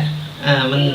แม่ริมนี่มีก็ฝนครับเนาะมืดขนาดเลยครับฝนตกมาเป็นวันเลยครับเนาะ เป็นว่าหน้าฝนมันมาเร็วนะปีเนี้ย หน้าปีนี้หน้าฝนเร็วครับเนาะ ใจเพราะว่ามันเดียวกว่าตกนี่ก็มันตกดีตกดักก็ไม่เป็นอย่างหรอกตกกลางคืนมันก็รับสบายหน่อย นั่นก็ครับเนาะ แต่ว่าก่อนมีเป็นลมมีอย่างมาตัวถึงเหมาเนอะ นี่มันไข่ต้า เนาะ ตกดีตกดักดีแล้วล่ะก็เป็นฤดูของเปิ้นน้ำฝนเปิ้นดีจงนี้ อวยพรให้ท่านนั้นรักษาสุขภาพแข็งแรงสาธุเหมือนกันดูแลสุขภาพสำคัญที่สุดแต่ด้วยท่านเนาะ สาธุเนอะขอบุญรักษาเนอะเจริญพรมาละสายที่สองโทรกันเข้ามาเนอะฟังกันอยู่ตั้งใดมามาเอ่ยมาเล่าสู่กันฟังไปมีประสบการณ์ยังมามาเอ่ยกันได้เนอะที่0826112245กำลังหาแนวโลมในการมามาแชร์ประสบการณ์แชร์ความโง่ต่างๆเขาจะได้เผยแพร่เขาจะได้เล่าสู่กันฟังบางคนเปิ้นก็บักเกยผ่านอย่างหลายๆอย่างบางคนก็กำลังกึดในต่างตีบถูกเฮาก็จะได้มามาเอ่ยมาระบายกันมันก็จะเป็นการผ่อนคลายเป็นการจี้แนะกันก็โทรกันเข้ามา0826112245มามาเอ่ยมาตักมาตายกันระหว่างตีรอก็จะไปเรื่อยๆจนกว่าจะจบรายการก็ฝากประชาสัมพันธ์กันอย่างกำเนิดสราญาติโยมทั้งหลายในช่วงนี้งานส่งน้ำวัดพระพุทธบาทตากผ้าส่งน้ำพระธาตุที่วัดพระพุทธบาทตากผ้าจังหวัดลำพูนของเรายังมีอยู่เนอะเป็นเริ่มตั้งแต่วันที่15จนถึงวันที่19เหลือ2วันเนี่ยสราญาติโยมขออนุญาตรับสายกันเนอะเจริญพรวางสายแล้วโทรกันมาใหม่เนอะสายรุดไปแล้วโทรกันเข้ามาใหม่0826112245โทรมามาเอ่ยมาตักมาตายกัน สายจะเจ้ารุดไปโทรกันเข้ามาใหม่บางทีมันสายมันซ่อนกันสราญาติโยมงานส่งหน้าวัดพุทธบาทตากผ้าจังหวัดลำพูนของเรามีตั้งแต่วันที่15จนถึงวันที่19เลยทั้ง2วันเนอะเจริญพรไหว้สาเจ้าเสียงเจ้าโยมฟังจาก104นะเจ้าชัดเจนเนาะชัดเจนเจ้าแต่คนเท่านี้ได้ฟังธรรมะไปของม่วนฟังจากหลายใจหลายตนได้ความรู้ตลอดเลยเจ้าดีละมีธรรมะไว้หลายๆรูปหลายๆตนนั้นได้ดีเฮาก็ก้อนใกล้เอาเนาะก้อนใกล้นำไปปรับใจเอานั่นแหละฟังธรรมะแล้วต้องนำไปปฏิบัติเฮาถึงจะเกิดผลเฮาถึงจะเป็นการฟังธรรมะที่ถูกต้องเนาะยอมชอบแบบถ้าท่านเล่าแบบอันนิทานธรรมะแล้วก็สรุปตอนท้ายนะเจ้ามันจะจำได้ดีคนเล่าฟังใจมันก็จะจำได้ดีนะเจ้าใจแล้ววันนี้อากาศเป็นไงพองแต่คืนนี้ที่ยังไม่นี่ฝนตกชุ่มคืนเหมือนกันลำพูนก็เหมือนกันเนี่ยเจ้าอยู่ไกลดอยสุเทพเนาะมันก็ตกหนักเลยน่าหัวบ่มีลมเนาะเจ้าบอกลมบ่มีแต่ว่าฝนตกหนัก ดีละดีละที่แดดบดเหมือนกันนะเจ้าคึมอยู่เดี๋ยวนี้เป็นกำลังใจกันไปนะเป็นกำลังใจกันไปบุญรักษาอากาศมันจะเป็นแย่เนาะคือฤดูของเปิ้นละเขาต้องไปซีเดตอย่างมันเพียงแต่ว่าเขาก็ดูแลสุขภาพเขาก็ต้องติดตามพอโต้ยว่าเป็นไอพองอากาศ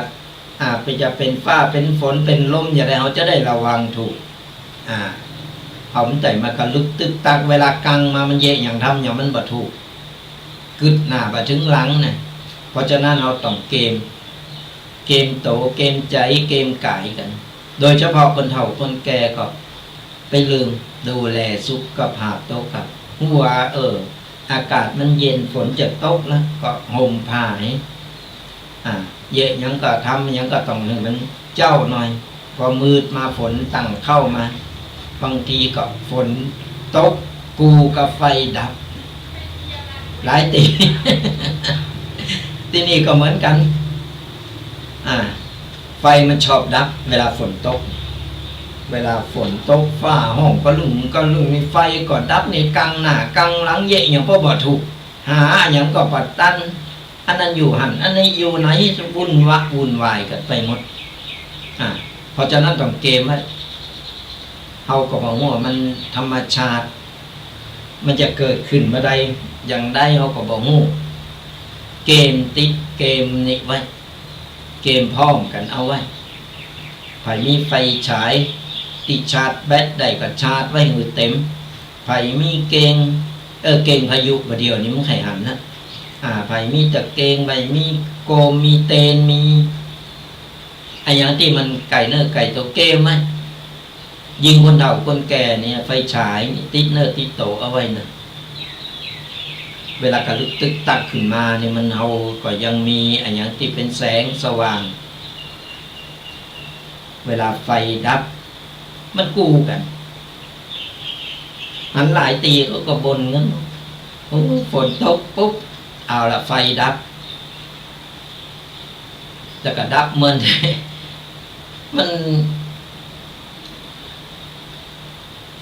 เฮาหู้แล้วเฮาก็ต้องเกมโตเอาไว้ดีกว่ามันต้องไปโตแต่อย่างโทรกันเข้ามาสรายาโยมตั้งหลาย0826112245ฟังอยู่ตั้งใดฟังแล้วชัดเจนบัดชัดเจนก็เป็นแฟนรายการกันไปติดตามลามโต้ยกันไปฟังวิทยุบ่ว่าจะเป็น104หรือเครือข่ายต่างๆบ่ว่าจะเป็นทาง Facebook ช่อง YouTube ติดตามนำโต้ยกันไปเป็นกำลังอกกำลังใจกัน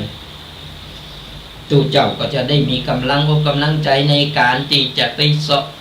ไปค้นไปเปิดปักกระตือนเปิดที่จะนำทำคำสอนต่างๆมาเล่าสู่สรายาติโยมแต่มาเป็นเก็ดเล็กเก็ดน้อยเป็นข้อคิดเป็นคติธรรมให้สรายาติโยมได้นำไปใจนำไปปฏิบัติกันได้ก็ติดตามหลังตัวกันไปกดไลค์กดแชร์เป็นกำลังใจกันแต่เจ้าติดข้างกันอยู่ที่ว่างานส่งน้ำพระธาตุวัดพระพุทธบาทตากจังหวัดลำพูนของเราเพราะว่าสรายาติโยมวางในช่วงกลางวันกลางคืนมันมีหมอระซบมีของขายมีของเล่นต่างๆก็ขอเจริญพรกันเนอะสะดวกช่วงไหนก็ไปกันได้ยังเหลือเวลา2 วันต่อกันมาส่งน้ำพระธาตุมาไหว้สาครูบาอาจารย์หลายรูปหลายตนตนบุญของเราอยู่นี่หลายรูปหลายตนก็มาไหว้สามากราบมาส่งน้ำกันมาแอวเพิ่นมีของกินของขายโอ้ยเต็มวัดนั่นก็ขึ้นไปแอวกันได้ไปกราบสักการะบูชาลอยพระบาทกันได้ก็ขอเจริญพรกันเหลือเวลา2 วันด้วยกันงานส่งน้ำพระธาตุที่วัดพระพุทธบาทตากจังหวัดลำพูนของเรา สุมาอภัยกันต้นก็เลยขออนุโมทนาบุญกัสนาญาติโยมตีกดไลค์กดแชร์กดติดตามแล้วก็คอมเมนต์มาตั้งช่อง YouTube Facebook แล้วก็กลุ่มไลน์ต่างๆเดี๋ยวจบรายการก็จะได้ตักตายกันไปจะได้กดจะได้ตอบนอกไอ้ เวลาเป็นสายหลังไม้กันก็ขออนุโมทนาบุญกันนะติคอมเมนต์กันมาเราอย่างต่างๆหน้ากันก็นี่แหละเป็นแฟนรายการกดไลค์กดแชร์กดติดตามเขาก็จะได้งูว่ามีคนติดตามมีคนพอมีคนฟังเขาอยู่หลายตีหลายตาไปสนุกทั้งใดไม่ว่าจะเป็นทั้งวิทยุช่อง YouTube Facebook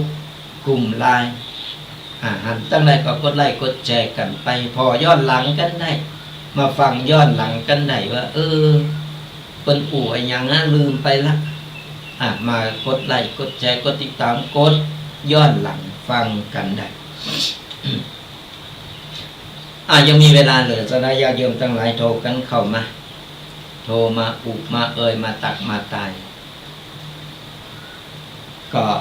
ฟังรายการธรรมะฟังกันไปเนอะฟังธรรมะสบายสไตล์ตุ๊กปี้แดงวัดมะกอกจังหวัดลำพูนของเราทุกๆวันเสาร์ตั้งแต่เวลา 8 โมงจนถึง 10 โมง2 ชั่วโมงเต็มก็ติดตามกันไปผ่านไปผ่านมาใครแวะมาแอวมาเยี่ยมมาเย็นเป็นอย่างได้พองก็เจริญปอนได้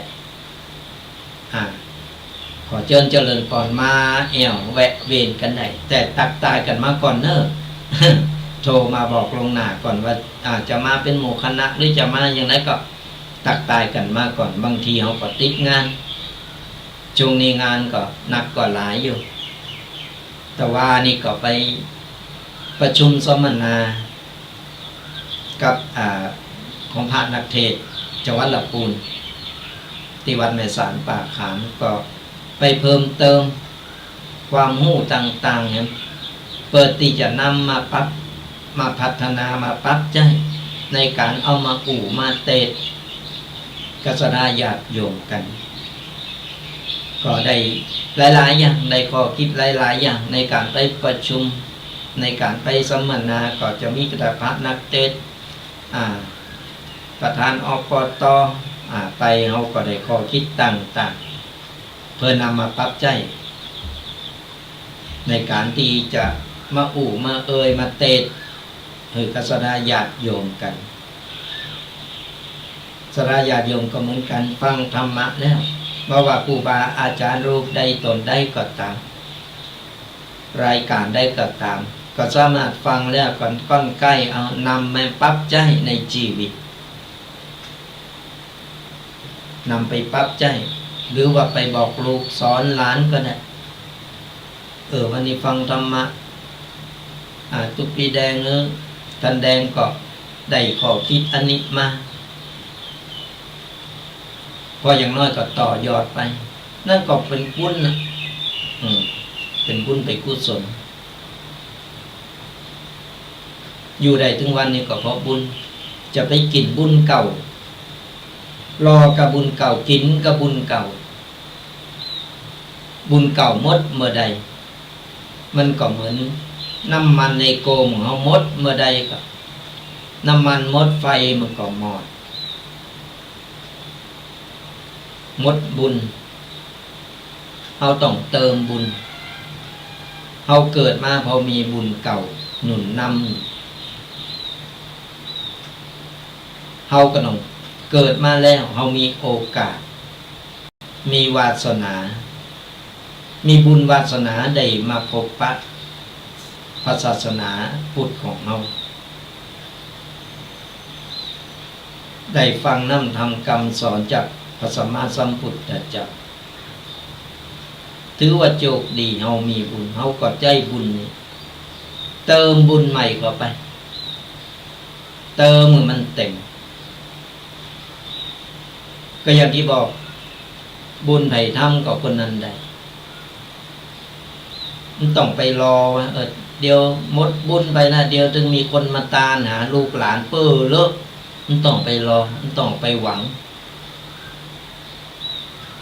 ลูกหลานหนักกว่าแต่ไปส่งแต่พระเจ้าเสร็จแล้วมันก็ให้เสร็จแล้วก็เว้นประทักษิณเสร็จแล้วก็ให้เสร็จแล้วก็บ้านไผบ้านมันละเอาไว้พุ่นกลับคืนสู่ธรรมชาติที่เหลือก็บ่ฮู้บางคนเป็นฮู้บุญฮู้คุณเปิดก็ทำบุญหาเปิดก็ตานไปหาลูกหลานบางคนบ่ฮู้บุญฮู้คุณมันก็บ่สนใจไผมีสมบัติหยังนักหนาหน่อยก็แข่งแย่งกันต่างๆนั่นน่ะสมบัติพัดกันชมตอนนี้เป็นของเฮา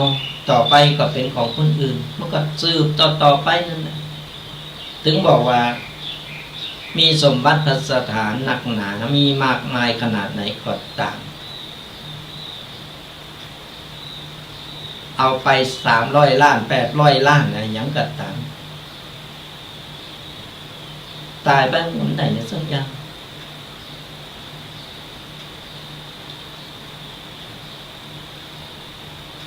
ไม่ได้อย่างบะเหลืออย่างสักอย่างแม้แต่ร่างกายโหงหนักโหงหนา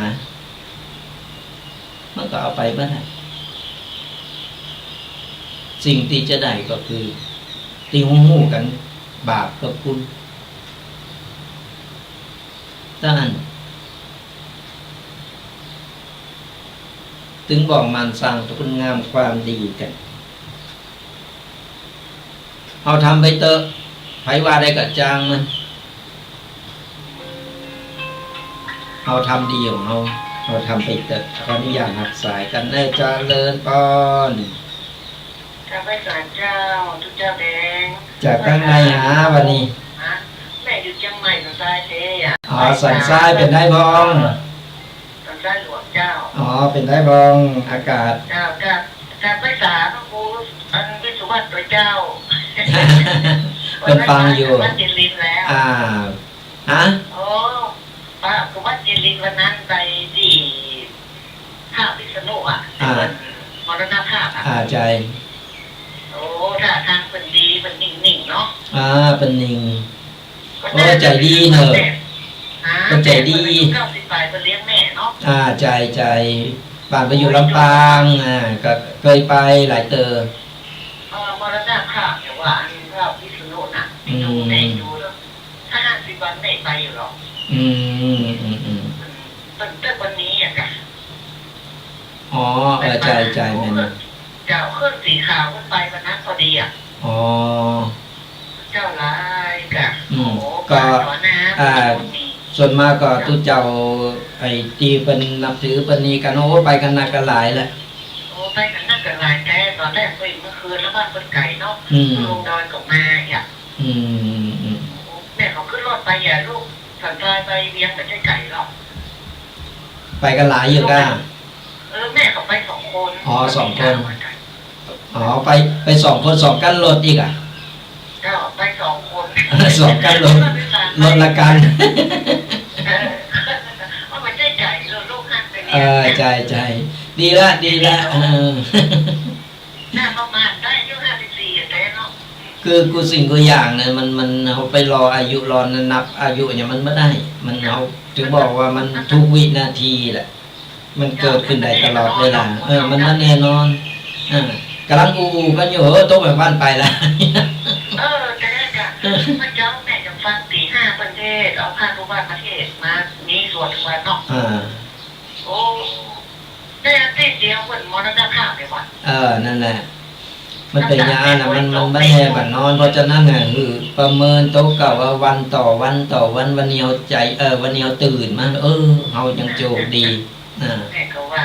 เฮายังโชคดีอยู่ยังโชคดียังมีลมหายใจอยู่อย่าหมูว่าวันใดคือใดรับไปเฮาก็บ่ฮู้เลยมันก็พ้นกันนั่นแหละก็ถึงบอกว่าเฮาต้องไปรอวันรอคืนมันสร้างงานความดีทำไปเตอะเล็กๆน้อยๆวันต่อวันไป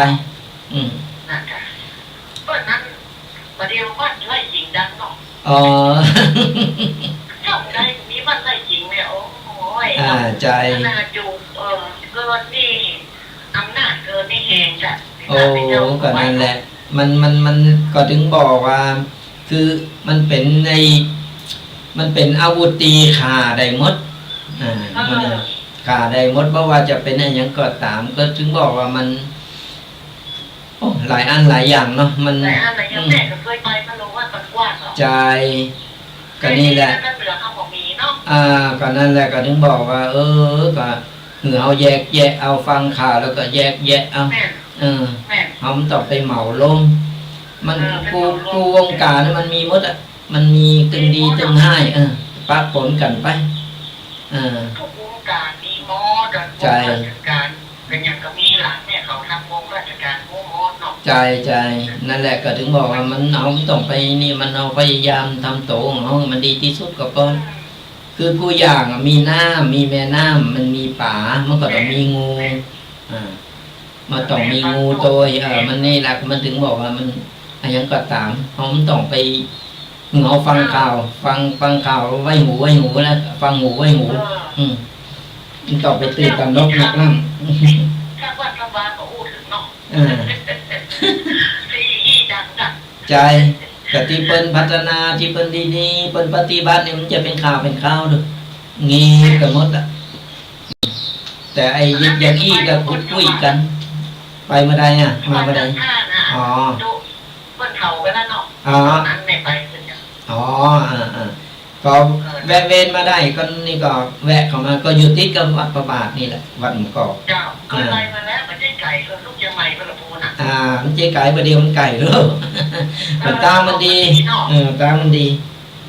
เมื่อ2-3 วันนี้ก็ไอ้ที่วัดอย่างเงี้ยเป็นเปิดมากันเอารถตู้มากันจากเชียงใหม่จากไอ้วัดต้นพึ่งตำบลสันทรายสารปีไปต่อมาก็เป็นหมู่คณะไปต่อมาก็เป็นหมู่คณะแวะมาเอวมาหากันมาเยี่ยมเยียนกันได้มันใกล้กันนี่หรอกถ้าเหลือเขามีปัญหาเราดูเนาะมีปัญหาพอเป็นเขาอยู่แบบวัดน้อยวัดตุก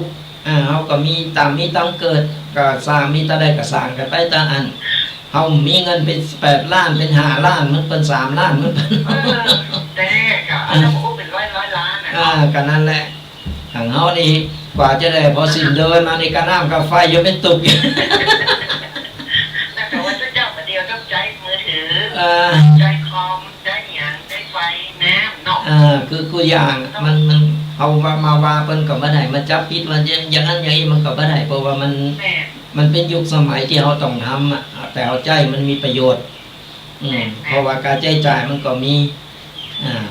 เหมือนการใช้จ่ายอย่างพอสิ้นเดินมาก็น้ำก็ไฟว่ะการนี่ต่างๆคณะกาไฟประเดี๋ยวนี้อย่างก็แปลงเนาะต้องมีปัจจัยเพื่อนพ่ออย่างมันก็ธรรมดาเพราะว่ามันเดินด้วยปัจจัยทั้งวันนี้ขับรถก็ได้จ้างอยู่ใช่เติมน้ำมันอย่างต่างหากเติมน้ำมันจ้างเปิ้นครับแหมอย่าปัจจัยว่าก่อนเจ้าขับรถไปก็หาวาเหมาะอย่าเล่าไปไหนวะน้องก็เราควันตึ้งๆไปก็แล้วมันก็ถึงบอกต้องปรับคือมันเข้าเหตุการณ์เอาปัจจุบันก่อนเอาปัจจุบันไปตีตั้งมันต้องปรับตัวเข้ากับสภาพมาเดียวมันไม่ใช่เหมือนแต่ก่อนเนาะใจใหม่ก็เอาเก่าก็บาละนั่นแหละอย่างที่บอกไปนั่นแหละมันเอาต้องปรับสภาพปรับกูอย่างมันก็จะอยู่เหมือนเก่าเหมือนหลังนึกมันก่าวไปติ๊กเงาก็ต้องพยายามนี่ไปปรับไหมกระน้ำกระไฟเนี่ยลองไฟดับกระทั่วกันทั้งหมดลองเปิดตัดน้ำกระทั่วหมู่บ้านเนี่ยมันได้ใจแล้วกระจายกันนั่นแหละมันเป็นกำลังใจกันเนาะบุญรักษาจะเลยก่อนก็ว่ากันไปเนาะอนุโมทนาบุญเนอะที่ได้โทรมาพูดมาจากันแลกเป็นกันเป็นว่าสนทนาทำกันไป วันนี้สักสายหนึ่งก็โทรกันเข้ามาได้เนอะ0826112245 ก็อย่างที่บอกบรรดาญาติโยมทั้งหลายเอาปัจจุบันของเราเป็นตีตั้งมันต้องไปติดไปตายไปพอดีพอง่ายคนนั้นคนนี้เพิ่นอันยังก็ตามอย่างตีเป็นข่าวกันข่าวโด่งดังกันมาเขาก็มีหน้าที่ฟังก็ฟังไปกรรมเวรอันยังเพิ่นก็จะกฎแห่งกรรมเพิ่นมีมันก็ทำงานของเพิ่นเองเพิ่นก็ไปใจกรรมอย่างเพิ่นก็บรรเยแต่บรรเยบัดแต่ก็กฎหมายยังเพิ่นมีความยุติธรรมก็ยังมีอยู่เราก็มีหน้าที่ฟังหน้าที่พอแต่ใจเขาจะไปตกใจเขาจะไปฝ่อจะไปท้อเบอร์ละทุกเจ้าเป็นอี้กันหมดมันก็บาดใจวัดเฮามันไม่ใจมีเงินถุงเงินถังไม่ใจวัดด่งวัดดังมาจากไหนเป็นวัดบ้านนอกมันก็ตามมีตามเกิดตามภาษากันไปอย่างที่หูที่หันกันนั่นแหละเฮามีเงินเป็น30 ล้านเป็น100 ล้านพอไปสู่ยังก็ไม่ได้เพราะฉะนั้นเราต้องไปเปรียบเทียบกันเพิ่นไผทำอย่างได้ก็ได้อย่างอันเฮาก็อยู่ตามภาษาพระบ้านนอกตามภาษาวัดบ้านนอกของเฮาก็ปฏิบัติกันไปมันต้องไปทอดมันต้องไปหมดศรัทธาอย่างที่ว่านั้นศาสนาเสริมมันศาสนาบ่ได้เสริมศาสนาเพิ่นอยู่มา 2,500 กว่าปีแล้วแต่คนมันทำมือเสริมคนมันทำมือเสบ่ได้แต่ศาสนาน้ำธรรมคำสอนยังอยู่เหมือนเก่าเหมือนหลังเหมือนเดิม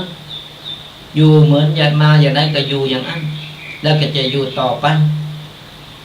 เพียงแต่ว่าเราทนุบำรุงมันดูแลอุปถัมภ์ครูบาอาจารย์ทุกเจ้าพระเนรลูกหลานเฮานั่นแหละในวัดในวาของเฮาใกล้บ้านเฮานี่แหละมันต้องไปเฮอก็เปิ้นว่าวัดนั้นดังวัดนี้ดังวัดนั้นเนี่ยมันต้องไปเฮอก็เปิ้นเฮาเอาวัดของเฮาพัฒนาวัดของเฮานี่แหละทำบุญที่ไหนมันก็ได้บุญเหมือนกันหมดนั่นแหละไม่ใช่ว่าไปทำบุญวัดดังได้นักทำบุญวัดน้อยได้มันไม่ใช่อย่างนั้นจะไปกึดอย่างนั้นเฮาเกิดบ้านเฮาบ้านเฮาอยู่นี่พระคุณเฮาอยู่นี่พระคุณเฮาเป็นคนช่วยกันสร้างวัดสร้างวาขึ้นมาโตเฮาก็ช่วยกันทนุบำรุงดูแลรักษาทุกเจ้าพระเนรลูกหลานเฮาก็ไปโบสถ์เปิดเฝ้าวัดเฝ้าวาดูแลสมบัติศาสนาของเฮาก็สนับสนุนบ้านไผวัดไหนก็เฮาก็สนับสนุนเต็มที่ได้บุญได้กุศลเหมือนกันใครไปที่อื่นใครไปงูไปหันใครไปพอก็ไปได้บ่เป็นหยัง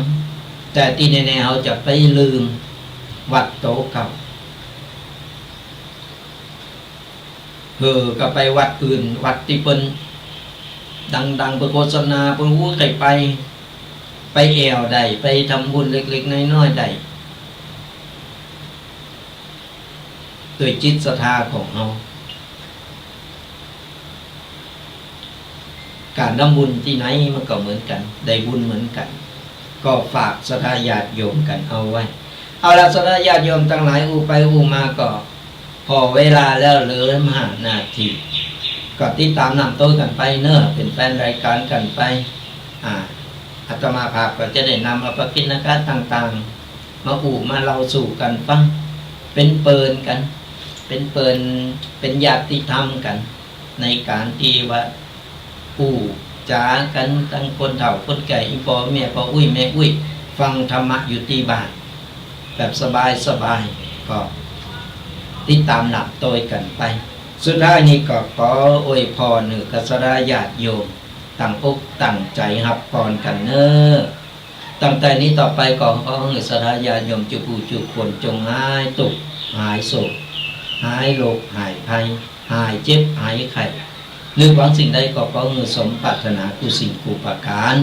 เงินทองไหลมาเทมาอย่าได้ขาดสายขอให้เงินต่อเงินทำการงานใดๆเจริญก้าวหน้าทำมาค้าขายร่ำรวยทำไมทำสวนได้ผลผลิตเจริญงอกงามขายได้ราคา สุขภาพร่างกายแข็งแรงแข็งขาดปลอดภัยอายุมั่นขวัญยืนมีโจกมีใจคือบุญปกปักรักษาคุ้มครองกันกูคนเนอขอเจริญพร来，